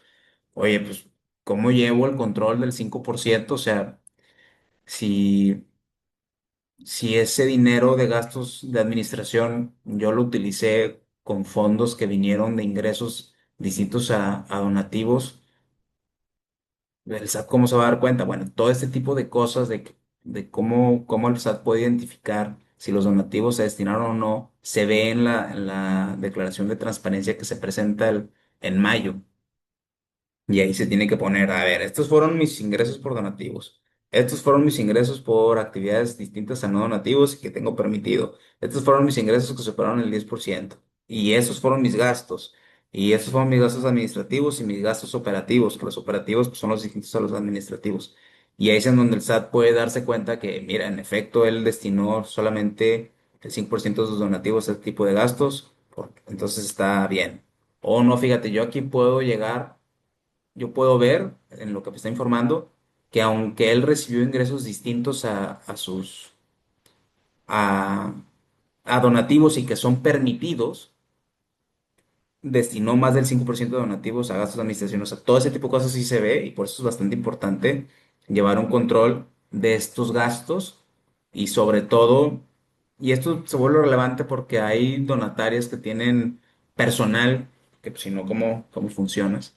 Entonces, en la medida que se pueda demostrar o acreditar que este personal efectivamente se está empleando para la realización de los fines, como por ejemplo, oye, pues es que él es la persona que yo tengo aquí en mi donataria y que se dedica a acudir a eventos para dar a conocer a la donataria. Y él es el que se encarga de recibir los donativos o hacer que la gente nos conozca para que nos den donativos. Entonces, él no es un gasto administrativo, él es un gasto operativo porque pues está destinándose para yo poder recibir donativos. O sea, ese tipo de registros y de control documental se vuelve bastante relevante el poder acreditar que efectivamente este personal al cual se le está pagando, pues es alguien distinto a un trabajador administrativo que te lleva el control del pago de los servicios, por ejemplo. No, esta es una persona que en efecto se está empleando para darle difusión a la donataria. Eh, Eso lo comento porque lo he visto en otras donatarias en donde pues tienen sus empleados y se asustan con ese tema del gasto del administrativo que no se puede pagar al personal. No otorgar beneficio remanente distribuible solo puede ser en favor de donatarias, que eso ya lo comentamos. Y algo bastante importante, no pueden constituir o financiar personas morales o fideicomisos que no sean donatarias, ni adquirir acciones fuera de mercados reconocidos o de partes relacionadas. Me voy a centrar en la primerita, no constituir o financiar personas morales o fideicomisos no donatarias. Una donataria no puede ser accionista de una empresa. Básicamente, una empresa distinta a que cotice en bolsa, del punto 2. Una SADCB, por ejemplo, no puede hacerlo ni financiarlas, porque está expresamente prohibido, esto viene en el reglamento, salvo que se trate de otras donatarias. Este, Entonces, para que ahí se fijen de, oye, vamos a constituir una SASB utilizando la donataria, no se puede, a menos que sea constituir una donataria. Y en caso de que exista una liquidación o cambio de residencia o que me revocan la autorización, pues se debe destinar la totalidad del patrimonio a otros donatarios, que es lo que les comentaba, que si nos revocan la autorización por cualquier incumplimiento de las obligaciones o me liquido porque decidí que ya ya la donataria ya no va a seguir operando por la razón que sea, o me cambié de residencia fiscal, debo destinar la totalidad de mi patrimonio a otras donatarias y esta obligación, como aquí ponemos, fue incorporada a partir de 2021. Antes, ahí nada más como conocimiento general, la única consecuencia de la revocación era destinar los donativos no utilizados a otras donatarias. Y a partir de 2021 es destinar la totalidad del patrimonio. Entonces, este es la consecuencia, a mi parecer, la más severa, y respecto de la cual se hace bastante importante observar y cumplir las obligaciones que le corresponden a las donatarias y las obligaciones que les corresponden a las personas morales en general, que es emitir los FDIs, presentar las declaraciones que correspondan, efectuar las retenciones, entre otras.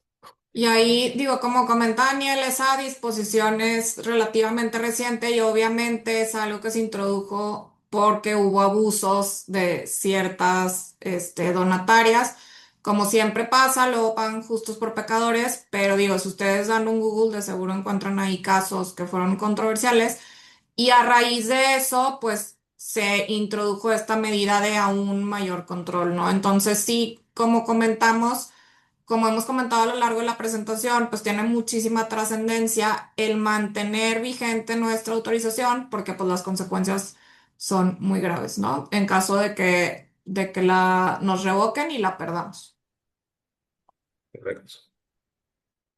Y estos son los principales avisos que aplican para las donatarias, dentro de los cuales está la declaración anual que se le aplica a todas las personas no contribuyentes, que como comentamos, las donatarias están dentro de ese subgrupo de no contribuyentes.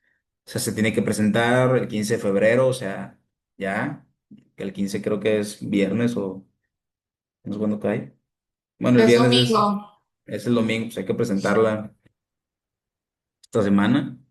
En el mes de mayo es el informe para garantizar la transparencia, uso y destino de los donativos recibidos, que es lo que les dije que es, en mayo se presenta esta declaración de qué recibí, cómo lo recibí, en qué lo destiné, a quién se lo di, o sea, qué donativos di, quiénes son mis miembros, mis integrantes, qué cambios hubo respecto a mis miembros y mis integrantes, y otra serie de información que pide, qué ingresos distintos a las actividades recibí, si es que recibí, qué ingresos distintos a mis fines, pero permitidos por la ley recibí, todo esto se presenta aquí. Y no presentar cualquiera de estas dos o cualquiera de las que vienen aquí es causal de incumplimiento. El 17 de cada mes es respecto a informe de si tuve operaciones con partes relacionadas o con donantes, que es lo que les comentaba. ¿Tuviste una operación o tuviste algún tipo de contrato celebrado con un asociado tuyo o con un donante? Me tienes que informar. El 17 del mes siguiente, si yo recibo, me estoy yendo, sí, ahora estoy en el 17 del mes siguiente, que es la declaración informativa de operaciones superiores a 100,000 pesos, oro o plata, que es lo que les comentaba. Recibiste un donativo de más de 100,000 pesos o en oro o plata, me tienes que informar. Eh, Modificaste cualquiera de la información que tú me habías dado originalmente cuando pediste tu autorización, me tienes que informar, que es cambio de estatutos sociales, domicilio fiscal, establecimientos, cambio de residencia, representante, teléfono, correo. Cualquier cambio que tú hayas hecho respecto a la información que me informaste, me tienes que decir. Además de la información de lavado de dinero, que es el que está en la esquina superior, en la esquina inferior izquierda, perdón. También tenemos obligaciones particulares de lavado de dinero que aplican para las donatarias, al ser también pues, una actividad que se puede prestar al lavado de dinero, y por eso existen estas declaraciones informativas de lavado de dinero, adicionales a las que acabamos de ver. Entonces, me detengo aquí un poquito por si quieren tomar nota respecto de cuáles son las fechas, los supuestos, porque esto pues es parte de las obligaciones que el SAT pues, tiene muy presentes que se tienen que estar cumpliendo, sobre todo la anual y la de transparencia. Y ahí si ustedes revisan el aplicativo, o sea, ya que ustedes entren hay un aplicativo para presentar esa declaración en febrero y hay un instructivo también de cómo se tiene que llevar a cabo el llenado de la declaración. Pero sí es súper importante tener todo el contexto que les compartimos antes, porque si no tienes esta noción del 5% que hablamos de gastos administrativos, cuando tú llenes la declaración, puedes estar dando información por desconocimiento que igual y te va a llevar a que te ubiques en algún supuesto de estos de revocación. O sea, porque igual y tú no sabías cómo catalogar tus gastos operativos y administrativos y pusiste sin saber que más del 5% se destinó a gastos administrativos. Entonces, sí es bien importante cuando estén llenando la declaración, digo, además de leer el instructivo de llenado que está relativamente claro, tener en mente, o sea, digo, la ley la pueden consultar en línea, ya saben, y si quieren ahorita al final les repetimos qué artículos de la ley son, pero digo, está en el título 3 así y en el reglamento, y nada más repasar un poquito todos estos temas que comentamos, porque el peligro a veces es que por desconocimiento reflejamos la información de una manera incorrecta.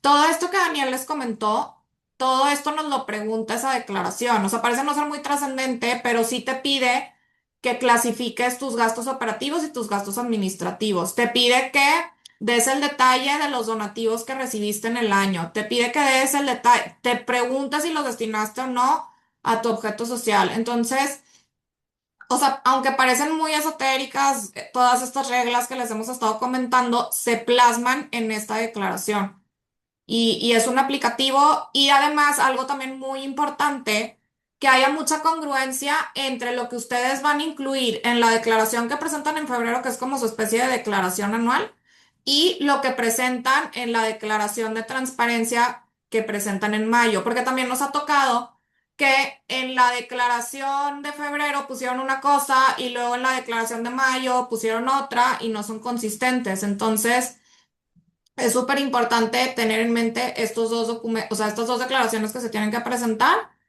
y además, pues sí revisarlas con calma y buscar que lo que estoy reflejando en una declaración sea consistente con lo que estoy reflejando en la otra. Y les digo, hay una guía de llenado, o sea, hay un instructivo de cómo se llena la declaración, pero si no conoces las reglas que acabamos de comentar en cuanto a los tipos de ingresos que puedes percibir o no, los porcentajes permitidos o no, pues de alguna manera, por desconocimiento, puedes reflejar de manera incorrecta la información. Entonces, pues sí es muy importante nada más que tengan eso en mente cuando hagan el llenado. Sí, exacto. Y creo que algo que puede ayudar bastante es tener a alguna persona que esté encargada de llevar todos estos registros, tanto de los ingresos, de los gastos, de los donativos, de los eventos que se realizaron. Son una especie de bitácora anual donde se lleve todo este control, porque es lo que se tiene que declarar en mayo o te sirve para poder declarar lo que se tiene que expresar en esas declaraciones informativas de mayo, como comentaba Marcela. Entonces, creo que sí sería bastante ideal tener una persona que lleve un checklist de todo lo que se tiene que cumplir, lleve un registro de todo lo que se hizo, de los ingresos que entraron, los donativos que recibieron, se realizaron, porque al final del año pues, se tiene que informar todo esto. Y sí se vuelve complicado estar en abril o en el transcurso de mayo tratando de recordar o de juntar toda esta información y se puede prestar errores en el llenado, que esos errores pueden tener consecuencias de revocabilidad. Entonces, para que tomen nota de que eso es bastante importante. Y estas son las obligaciones de forma que también tienen las donatarias, que es tener el expediente de beneficiario controlador, informar las modificaciones de estatutos, los donativos superiores a 100,000 pesos en efectivo, que es lo que acabamos de comentar, la declaración anual, la de transparencia, cuando se modifique la cláusula irrevocable de transmisión de patrimonio. Esta ya ahorita no es tan relevante, pero porque ya tiene esta obligación desde 2022. Pero como les comentamos, la obligación de transmitir la totalidad del patrimonio en caso de revocación se incorpora en 2021 a la normatividad fiscal y se dio un plazo para que esa disposición se viera reflejada o incluida en los estatutos sociales. ¿A qué me refiero?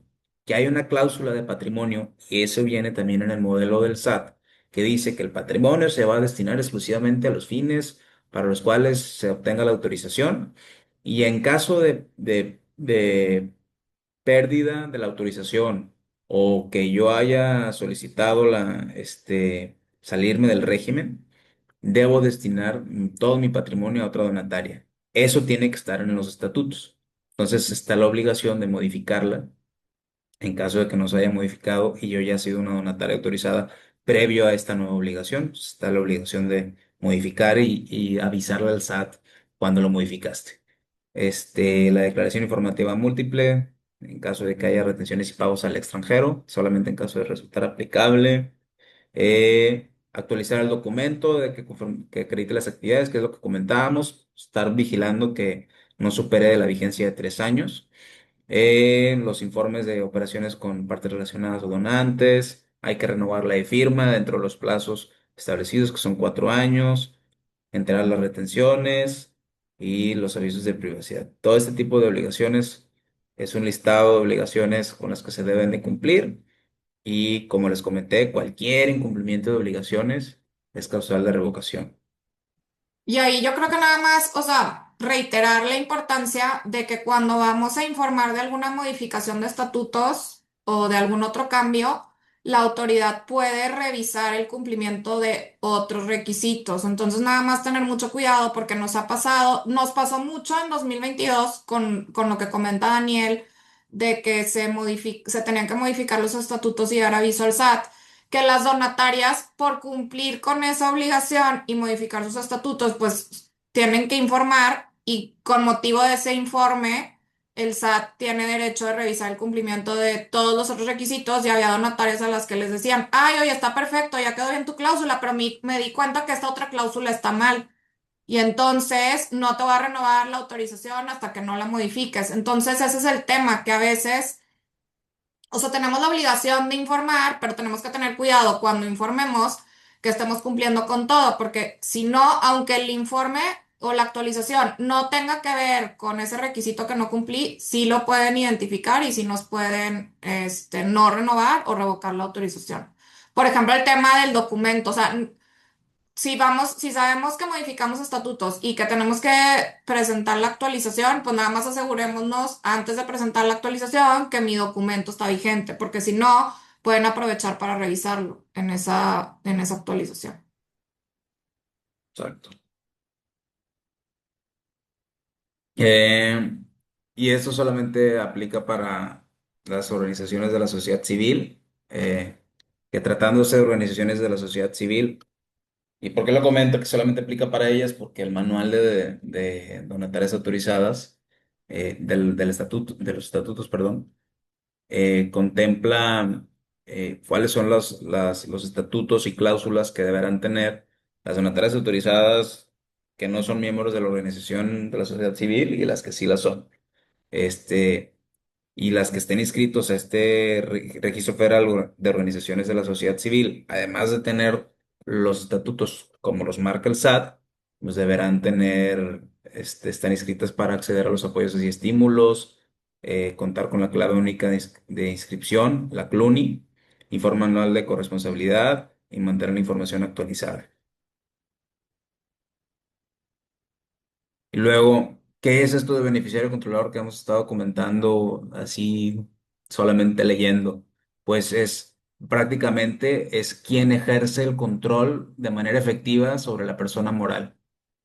Si eres una persona física o moral que ejerce de manera directa el control, tú eres el beneficiario controlador. Y yo tengo la obligación yo me refiero a donatario autorizado, de identificar y verificar quiénes son mis beneficiarios controladores y debo pedirles que se revele su identidad e información solicitada por el SAT. Se tiene que obtener y conservar y mantener disponible la información fidedigna, completa, precisa y actualizada y los demás datos establecidos. Y se debe tener un manual, sin entrar a mucho detalle, de cómo se debe identificar el beneficiario controlador. O sea, es más como una especie de buenas prácticas, pero sí son obligaciones de mantener estas buenas prácticas.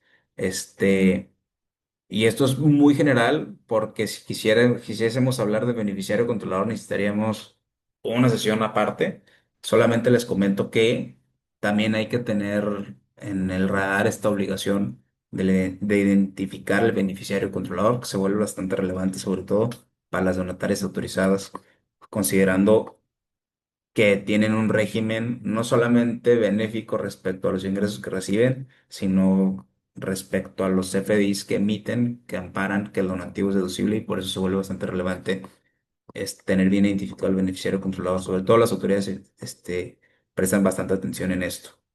Ahí nada más un Eh, comentario súper rápido. O sea, no se tiene que se tiene que integrar un expediente, pero ese expediente no se tiene que estar presentando de forma periódica o no hay una fecha en la que, o sea, si se acuerdan ahorita decíamos, oye, la declaración del remanente distribuible es en febrero, la de transparencia es en mayo. No existe una fecha o una declaración que tengan que presentar de beneficiario controlador, pero sí tienen que tener el expediente integrado y guardado en el cajón porque o sea, el tema relevante ahorita con lo que comentaba Daniel es que este expediente en términos del Código Fiscal se considera que forma parte integrante de la contabilidad. Entonces, por eso es súper importante, porque si no tienes el expediente, entonces te pueden decir que tu contabilidad, o sea, que no estás llevando tu contabilidad como tienes que, y como decíamos también, eso puede ser causal de revocación. Pero nada más para que se queden con la idea, no es que tengan que presentar una declaración de beneficiario controlador, pero sí tienen que integrar el expediente para que en caso de que se lo requieran, pues lo puedan entregar en ese momento. ¿Por qué? Porque se considera que forma parte de la contabilidad. Correcto. Y estos son los datos que se deberán mantener en relación al beneficiario controlador, que aquí están enlistados, podemos decir alguno, evidentemente nombre y apellido, el alias de que también conocido como, país de origen, CURP, estado civil, eh, entre otros, si ejerce el control de manera directa o indirecta, del domicilio, toda esta información. Y aquí está también la regla, de la miscelánea fiscal, en donde se incluye toda esta información como referencia en caso de que quieran tomarle una foto, una nota, lo que sea, pues para que validen si efectivamente ustedes cuentan actualmente con esta información y en caso de que no, pues empiecen a recopilar. Voy a esperar unos segunditos más, si quieren tomarle foto o algo, y voy a continuar.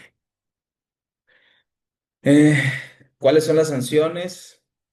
Pues aquí estamos poniendo las sanciones, multas bastante cuantiosas, como podrán darse cuenta, y solamente como para tener algo un poco más de sensibilidad respecto a la importancia de contar con este tipo de información completa y conforme a lo marca el Código Fiscal. Y las sanciones indirectas, pues al formar parte de la contabilidad, como mencionaba Marcela, si no se cuenta con esta información, pues nos puede restringir el uso de sellos digitales y esto se puede convertir en un problema bastante relevante porque si no tengo sellos digitales, pues no se pueden emitir los, los comprobantes fiscales respecto a las operaciones o los donativos deducibles que se reciban. Básicamente te apagan la operación. Entonces, pues para que vean que es algo bastante importante y por eso lo estamos incluyendo. Es que todo es importante para los donatarios. ¿Cuáles son las causales de revocación? Pues como ya se les he comentado, básicamente es incumplir con cualquier obligación. Esa es la más sencilla. Ese es el comodín. Cualquier obligación que incumpla, pierdo la autorización.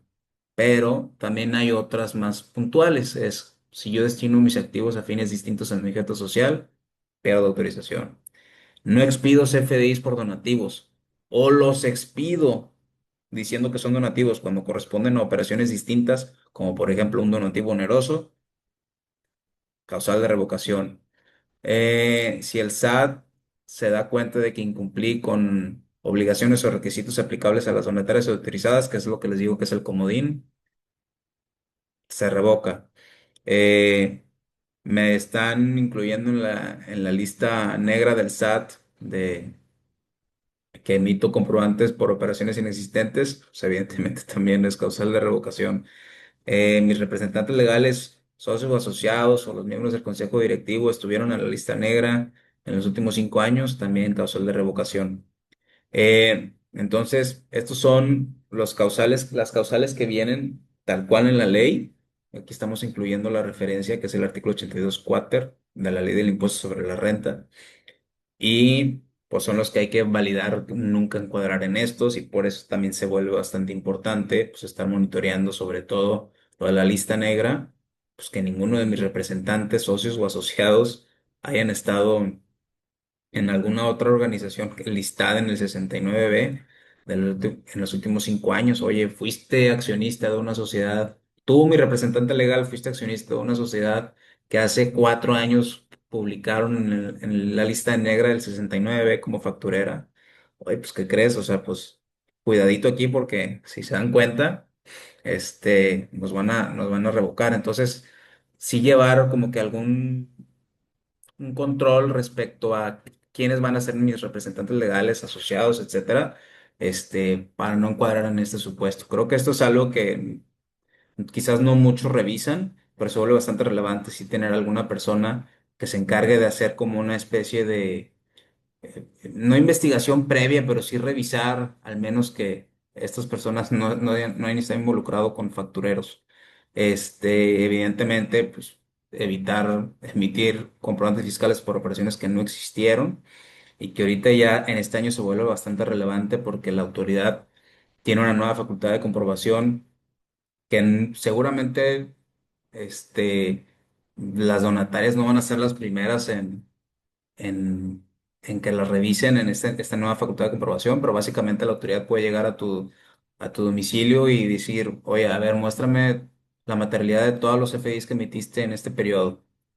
Y si son comprobantes fiscales falsos, hay consecuencias bastante severas, y dentro de las cuales pues, está la revocación. Que se los comento no para decirles que la autoridad los va a ir a revisar precisamente para eso, sino que es algo en lo que ya están prestando bastante atención. Entonces, pues tratar de evitar, quizás no se emiten con la finalidad de maliciosa, pero sí, si ustedes se emiten un CFDI, voy a inventar, tuvieron un evento y respecto a ese evento resulta que eh, vendieron productos y de alguna manera sí se puede soportar que es para una actividad para la consecución de sus fines, como mencionaba Marcela, lo de las papitas, del museo. Eh, pero resulta que la operación respecto de la cual se está emitiendo ese CFDI en realidad no existió o no hay manera de comprobarlo, pues sí estaríamos encuadrándonos en el supuesto de emitir un CFDI de operación inexistente. Entonces, quizás ese CFDI se puede emitir por desconocimiento y no precisamente con el ánimo de generar alguna operación inexistente que represente un beneficio de deducción o de acreditamiento.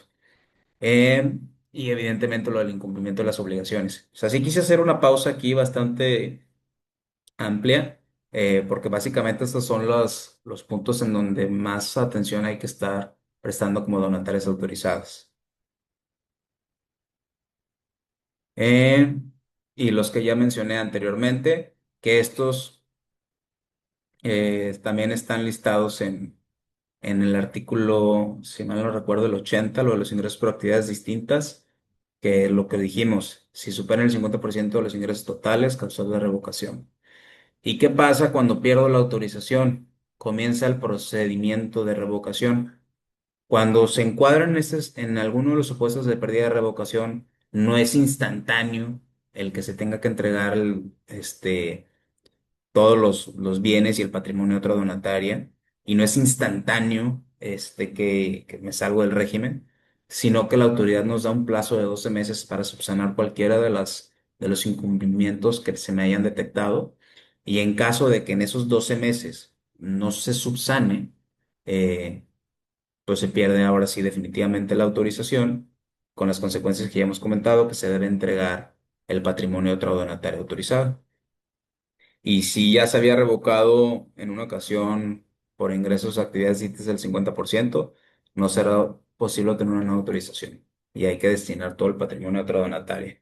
Entonces, como ven, esto de los ingresos distintos es algo que la autoridad tiene como que muy maneja con pincitas, como que no puede recibir ingresos por otras actividades que superen más del 50%. Ahí sí. Si la pierdes por esa razón en una ocasión, ya no va a ser posible recibirlo nuevamente. Y Dani, perdón, ahí Dani nada sí, más, porque creo que no lo hemos comentado, porque para aquellas organizaciones que están en proceso de solicitar su autorización, o sea, nada más para que tengan una idea, como ya comentó Daniel, el trámite se hace en línea y si obtienen la autorización, nada más para que lo tengan en mente, lo que van a recibir es un oficio emitido por el SAT, por el Servicio de Administración Tributaria. Entonces, como respuesta a tu trámite, te van a decir, oye, sí se te autorizó y te van a dar un oficio que es básicamente un escrito que va a traer el logo del SAT y va a traer el fundamento legal, y ahí te van a decir que tienes la autorización y te van a decir para qué actividad estás autorizado, porque también a veces pasa que tienen varias actividades, pero nada más te autorizan una porque nada más una es sujeta a autorización. Entonces, nada más para que tengan la idea de que van a tener ese oficio y que los van a incluir en el directorio que comentaba Daniel, que se publica cada año. Y ese oficio es el que ustedes tienen que tener visible y público. ¿Cómo van a saber que perdieron su autorización? También les van a emitir un oficio donde les van a decir, oye, identifiqué que incumpliste con X requisito y X requisito y entonces te revoco tu autorización. O sea, esto te llega por buzón y es un oficio que tú vas a descargar y ahí te van a decir por qué sí o por qué no perdiste tu autorización. Entonces, nada más, porque yo sé que igual y dicen, oye, pero esto en la práctica, ¿cómo funciona? Todo es a través de oficios y entonces van a descargar el oficio y ahí les va a decir qué incumplimientos detectaron y como dice Daniel, no es que en automático ya deje de ser donataria, sino que voy a tener como derecho de réplica y voy a poder presentar información para subsanar esos incumplimientos y y qué pasa cuando subsano.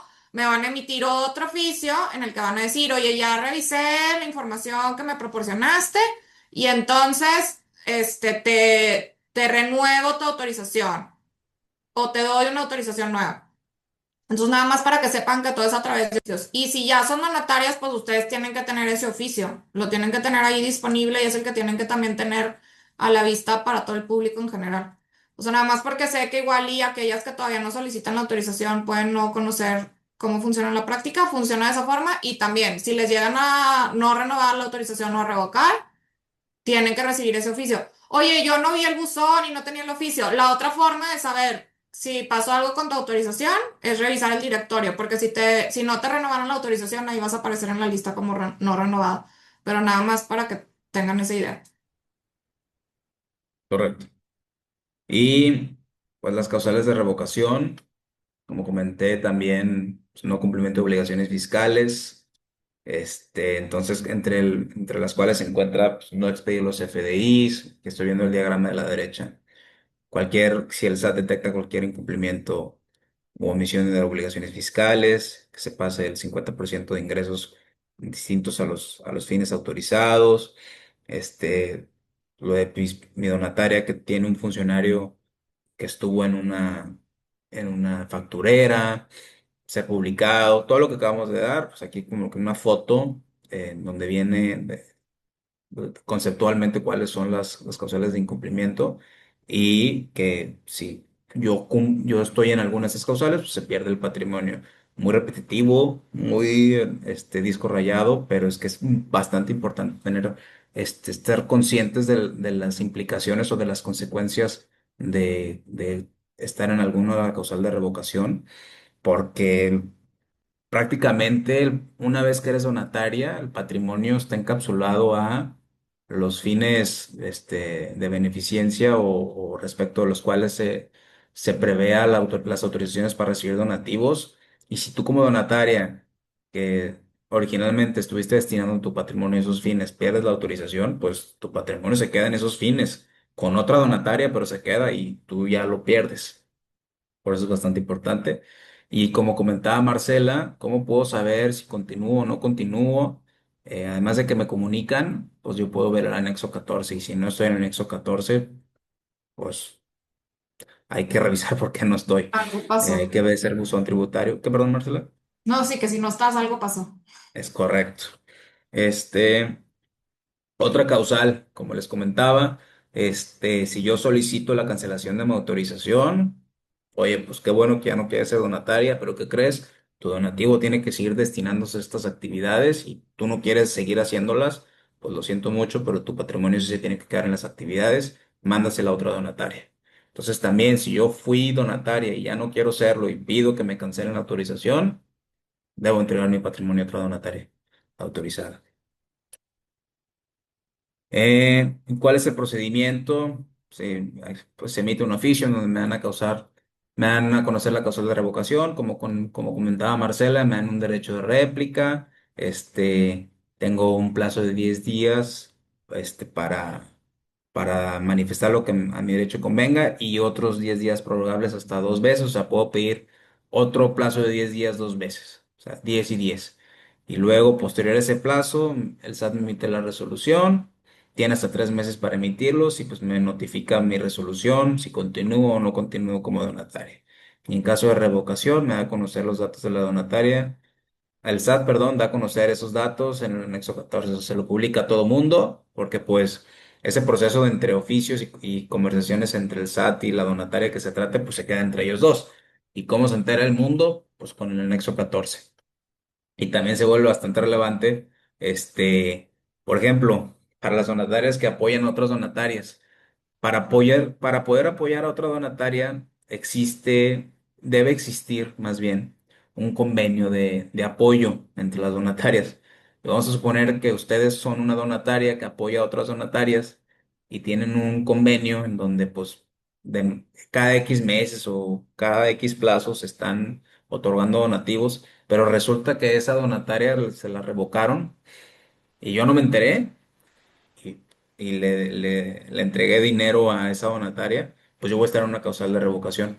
Por eso también incluso se vuelve importante no solamente revisar el anexo 14 para ver si continúo yo como donataria, sino también para, si soy una donataria, es un caso muy específico, pero se puede dar. Soy una donataria que apoya a otras donatarias, pues vamos a revisar si las donatarias respecto a las cuales yo tengo estos acuerdos de apoyo siguen siendo donatarias.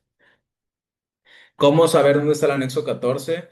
En Google le ponen SAT, o sea, más bien, minisitio donatarias. El minisitio de donatarias, y aquí hago un paréntesis, viene todo lo relacionado con donatarias. Ahí viene el modelo de estatutos, ahí viene el directorio, ahí vienen las fechas de cumplimiento de obligaciones y otra información relevante para las donatarias. Quizás lo conozcan, quizás no lo conozcan.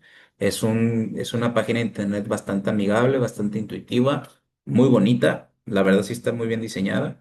Se llama Minisitio Donatarias Autorizadas. Para que si tienen un día tiempo, se pongan a navegarla, a conocerla, a ponerla en sus favoritos, porque a veces ahí suben noticias, comunicados importantes, publicaciones, etcétera.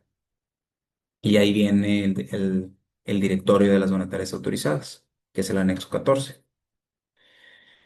Luego, hay Este, una especie. Dani, no Sí, sé si perdón. esto nos lo llamamos rapidito, lo de donativos del Sí, extranjero, en interés del sí. tiempo para que puedan hacer preguntas. Sí, y donativos del extranjero, pues básicamente es una autorización especial que las donatarias pueden solicitar en adición a las actividades respecto a las cuales tienen autorización para recibir donativos de Estados Unidos que puedan ser deducibles en Estados Unidos en términos del tratado que existe entre México y Estados Unidos, que básicamente es una autorización especial para que la persona que me da donativos desde Estados Unidos pueda aplicar la deducción. Y solamente si tengo esta autorización, podría emitir un comprobante fiscal que se pueda deducir en Estados Unidos. Y esa es la generalidad. Si ustedes son unas donatarias que quieren recibir donativos de Estados Unidos, pues tendrán que pedir esta autorización adicional a la que ya se tiene para recibir donativos, por actividades que correspondan. Y estos son los que pueden recibir esta autorización de donativos del extranjero, pues los que estamos marcando en rojo. Si le quieren tomar una foto. Y el trámite es igual a través de buzón tributario. Puede ser de forma simultánea con la solicitud de donataria autorizada normal. O sea, vamos a suponer que yo quiero ser de beneficencia y te meto la solicitud de ser de beneficencia y además la de recibir donativos del extranjero. Este, tenemos obligaciones adicionales, que son las que están aquí. Mantener a disposición del público durante 3 años mi estado de posición financiera con activos pasivos y capital, la relación de administradores, la relación de administradores que reciben más de 295,000 pesos, quiénes son salarios, honorarios, compensaciones u otros. Mis ingresos están limitados a una tercera parte del total, tratándose de arrendamiento, intereses, dividendos, regalías, utilidad de actividades no relacionadas con objetos sociales o fines autorizados, pero esto no me aplica para las de enseñanza. Es una serie especial de obligaciones adicionales para cuando se reciben este tipo de autorizaciones, nada más para que las tengan en mente, que además de todas las que acabamos de ver, son estas adicionales. Y no sé si hay alguna duda aquí. Las obligaciones son pocas, pero si hay alguna duda respecto a lo que vamos a comentar, o nos pasamos directo a las actualizaciones. Pues hay diversas preguntas conforme a cada uno de los puntos que nos han ido brindando. Si quieren, les leo algunas. También en la parte de preguntas ya he ido respondiendo algunas de las mismas, pero sabemos que estos temas siempre generan este tipo de solicitudes. Por ejemplo, buen día, nos revocaron la donataria en octubre y estamos aún en proceso de recuperarla con el SAT. ¿Los FDIs emitidos de enero a septiembre son deducibles para los donantes? O sea, antes de que les notificaran, sí deben de ser, o sea, si estaban publicados en el directorio, sí deben de ser. Y entiendo que sí es el caso. O sea, lo que se puede complicar es el año siguiente donde no aparecen. Pero Daniel, no sé si tú ahí tengas algún comentario adicional. Sí, correcto. O sea, precisamente de eso estuvimos hablando hace como un mes, de una duda bastante similar a esta. Y la conclusión es que en la medida que la autorización haya estado vigente cuando se realizó el donativo, porque en el CFDI que se emite viene se pone el oficio de autorización. Entonces, en la medida que se pueda decir, fíjate que este CFDI corresponde a un ingreso, a un donativo, perdón, que se realizó a una donataria que en ese momento estaba autorizada, sí podrá ser deducible. Sin embargo, existe la discusión porque la autorización es por año. Entonces, es por ejercicio fiscal. Entonces, si en el ejercicio fiscal de 2025 me revocaron esa autorización de 2025, pues se puede generar la discusión de que, oye, pues entonces los donativos que yo recibí, las personas que lo realizaron no podrán deducirlos porque la autorización es solamente por el ejercicio. O sea, la respuesta es, no es claro. Hay argumentos para decir que sí, argumentos para decir que no. Este, porque se vuelve complicado el decirle a la persona que me donó, oye, donante, fíjate que en realidad ese donativo que tú me hiciste, pues no vas a deducirle porque como mi autorización es respecto del ejercicio, no, y me la revocaron en este ejercicio y no la renové. O sea, ya pasaron los 12 meses y no la renové, pues fíjate que tu donativo no es deducible. Entonces, la respuesta no es clara. Quizás se podría analizar el caso ya con más detalle, pero lo que quiero decir es que la discusión existe respecto a si puede ser deducible, considerando que la autorización es por año, es por ejercicio. Muchísimas gracias. Son 11:50. No sé si para actualizaciones queramos continuar. Sé que hay muchas dudas y no he podido leerles más, pero también me gustaría mucho que pudieran terminar, ¿no?, la presentación Sí, y lanzar las preguntas. sí, hay muy poquitas actualizaciones. Miren, me paso, son dos láminas. Básicamente es agregaron precisiones adicionales. O sea, cuando yo quiero pedir la autorización para recibir donativos deducibles, ahora se añadió como un requisito que las sociedades o fideicomisos de que se trate, tengan su información actualizada en el RFC. Y luego respecto a la renovación de la autorización para recibir donativos deducibles, antes un requisito era que el RFC no estuviera cancelado y ahora es que no solamente no esté cancelado, sino que tampoco esté suspendido. Es como que una precisión adicional.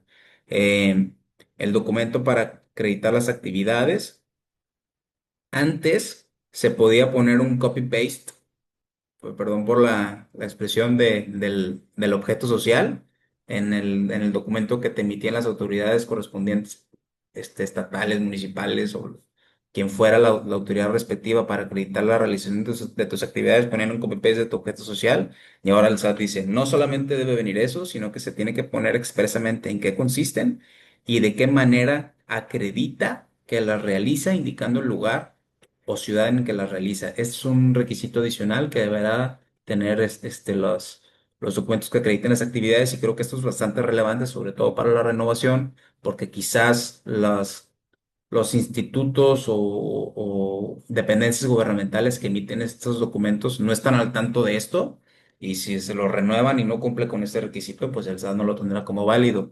Creo que esta es la más relevante. Este, para que ustedes lo tengan en cuenta, sobre todo para la renovación y también para la emisión por primera vez, que ya no va a ser un copy-paste del objeto social, sino que debe señalar expresamente en qué consisten las actividades y la forma en que las acredita haberlas realizado, indicando el lugar en que las realiza. Y tratándose de las donatarias de enseñanza, el REBOE para cada nivel, o sea, se deberá tener un REBOE para cada nivel. Antes con que tuvieras el REBOE, pero ahora es acreditar que se cuenta con el reconocimiento de validez oficial, de estudios por todos los niveles que se imparten. Esto es un requisito adicional agregado.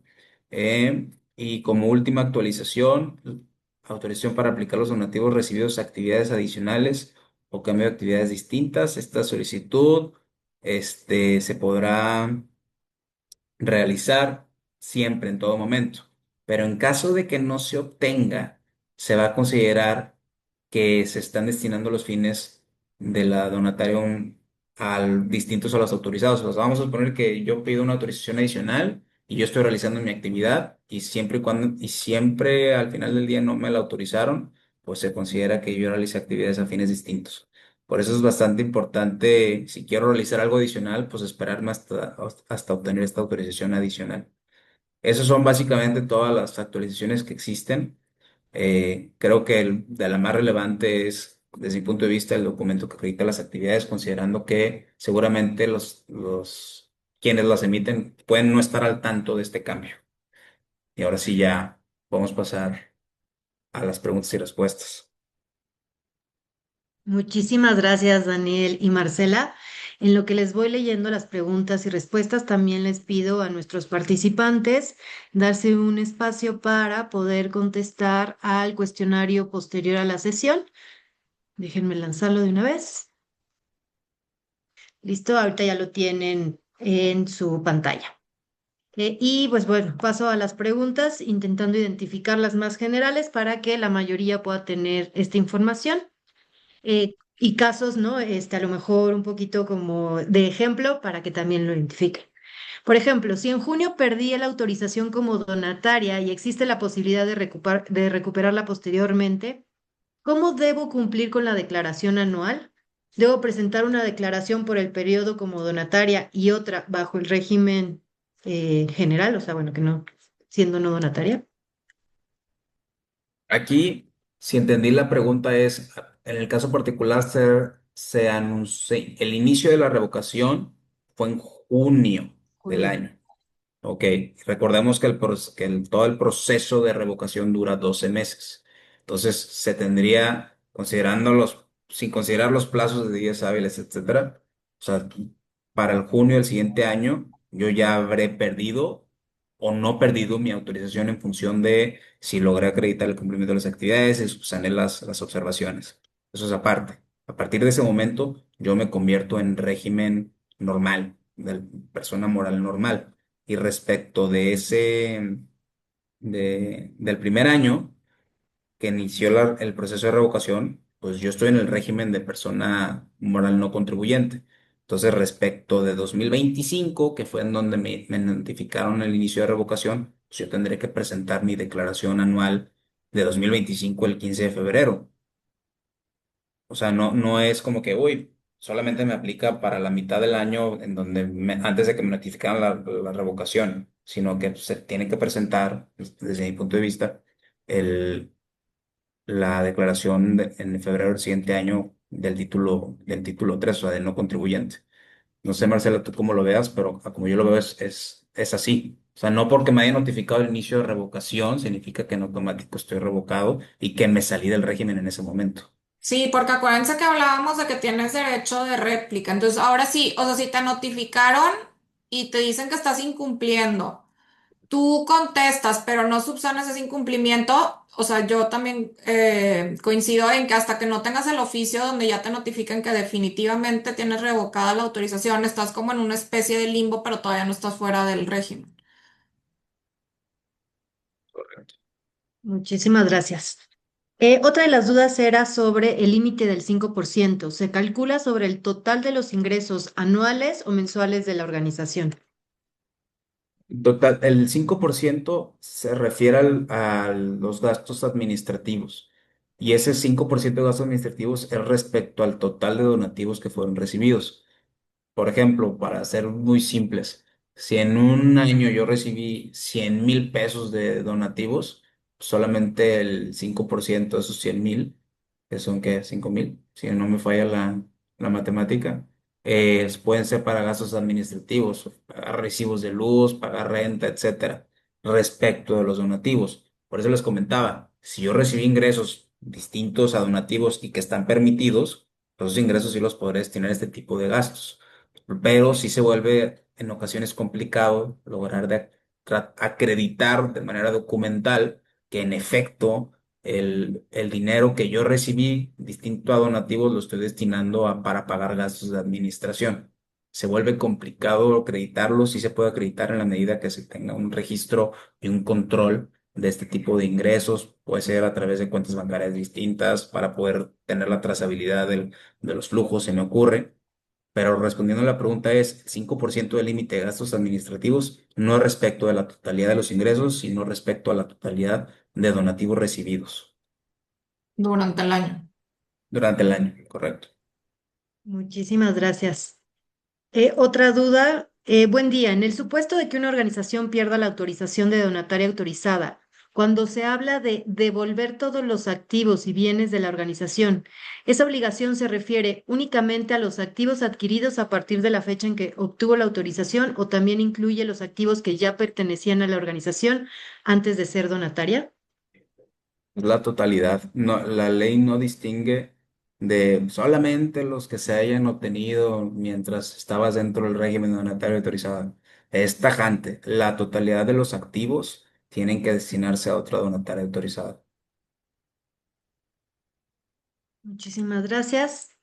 Respecto a los requisitos de informar al SAT, por ejemplo, la modificación de estatutos de 2022, ¿se recomienda presentarlos aunque sea extemporáneo? Sí, bueno, ahí va a hablar Marcela, o No, sea, sí, iba a decir lo yo como lo mismo. veo es sí, y en ese supuesto, también como comentó Marcela, verificar que Exacto. estemos en cumplimiento de todas las demás obligaciones y de todo, para empezar, los estatutos tienen que cumplir con lo que dice el formato del SAT en su página, que es el modelo de estatutos. Y ahí te dice, el objeto social tiene que ser así, el de patrimonio tiene que ser así, el de liquidación tiene que ser así, el de tal tiene que ser así. verificar que estemos cumpliendo con todo eso, no solamente con el del destino del patrimonio en caso de revocación, y además verificar que estemos en cumplimiento de todas las demás obligaciones, que tengamos todo actualizado, que mi documento que acredite las actividades esté dentro de la vigencia establecida y en general todas las demás obligaciones que comentamos, porque el SAT ahí le está levantando la mano a decirle, oye, ven y revisan no solamente el cambio que estoy haciendo, sino todo lo demás que me corresponde a mí como donataria. Y por eso será importante cuando se dé ese aviso estar en cumplimiento de todo lo demás. Muchísimas gracias. Nada más mencionarles que ya lancé la última evaluación, que es respecto a lo que fue la sesión. También son 8 preguntas, todas son de manera anónima. Ya son 12:01, estamos en tiempo y por respeto tanto de nuestros ponentes como de ustedes como participantes, pues vamos a ir cerrando esta sesión. Sabemos que siempre hay dudas en relación a obligaciones fiscales. Es una de nuestras materias de mayor preocupación, pero hay que ocuparnos para que justo estemos en cumplimiento, no tengamos ninguna eh, pues contrariedad hacia la institución, el SAT principalmente, y que nuestra operación pueda continuar. Con base en eso, no sé, Marcela y Daniel, si tengan algunas palabras de cierre para las organizaciones. Sí, pues nada, primero que nada agradecerles el tiempo. Sabemos que es retador y que es mucha información y nos asustamos, pero creo que como se comenta, lo importante es informarnos, conocer y ocuparnos. Hay muchas herramientas. Sabemos que Appleseed publica una serie de documentos, y manuales que son de mucha utilidad. Está el micrositio que comentaba Daniel de donatarias. Inclusive de la firma también tenemos publicado, documentos que van enfocados a donatarias, entonces pues nada más transmitirles eso. Sabemos que es mucha información, pero también siéntanse tranquilos en que también hay muchos documentos donde se ha buscado hacerlo más digerible y pues aparte felicitar a POSIT por la gran labor que hace y a ustedes también felicitarlos por tomarse el tiempo de estar aquí, de aprender y de informarse. Muchas gracias, Marcela. Sí, ya hemos estado poniendo en el chat ahí varios de los links que fueron mencionados tanto por Daniel como ahorita por Marcela. También les ponemos el sitio web de la firma Echever Ruiz Amarripa. Daniel, ¿algunas palabras de cierre? Ya sin extenderlo, pues muchísimas gracias por el espacio, por el foro y también muchas gracias a los que asistieron, no solamente por asistir, por aprender, sino por tener interés genuino en realizar actividades que benefician a la sociedad, a la naturaleza, a los fines, cualquiera de los fines que estén enlistados de los que comentamos, todos son muy nobles y me da mucho gusto que haya personas con ese interés genuino y precisamente por eso para mí es un gusto poderles exponer algunas de estas cosas para que se lleven algo que les sirva a ustedes y que como si les sirve a ustedes, les sirva para sus actividades y termine beneficiando a personas. O sea, es una bolita de nieve de puras cosas buenas y me gusta poder haber aportado mi granito de arena ahí. Y muchas gracias a ustedes. Gracias. Pues miren, ya hemos terminado también de recibir las respuestas de la evaluación. Voy a cerrar la misma. Recordarles a todas las organizaciones que justo Appleseed México está para apoyarles en el tema de fortalecimiento legal. Para los casos de asesoría puntual, ya les puse en el chat nuestra liga para que puedan nuevamente registrarse y levantar su solicitud. Como mencionó Marcela, tenemos diversos materiales en nuestro sitio web, en nuestras redes sociales estamos intentando mantenerles siempre actualizados y comunicados y tendremos diversas sesiones este año de talleres como este para que puedan tener la información lo más actualizada y pues referida por los especialistas. Les agradecemos, un fuerte abrazo y pues nos estamos viendo en la siguiente sesión. Gracias. Gracias. Gracias, hasta luego.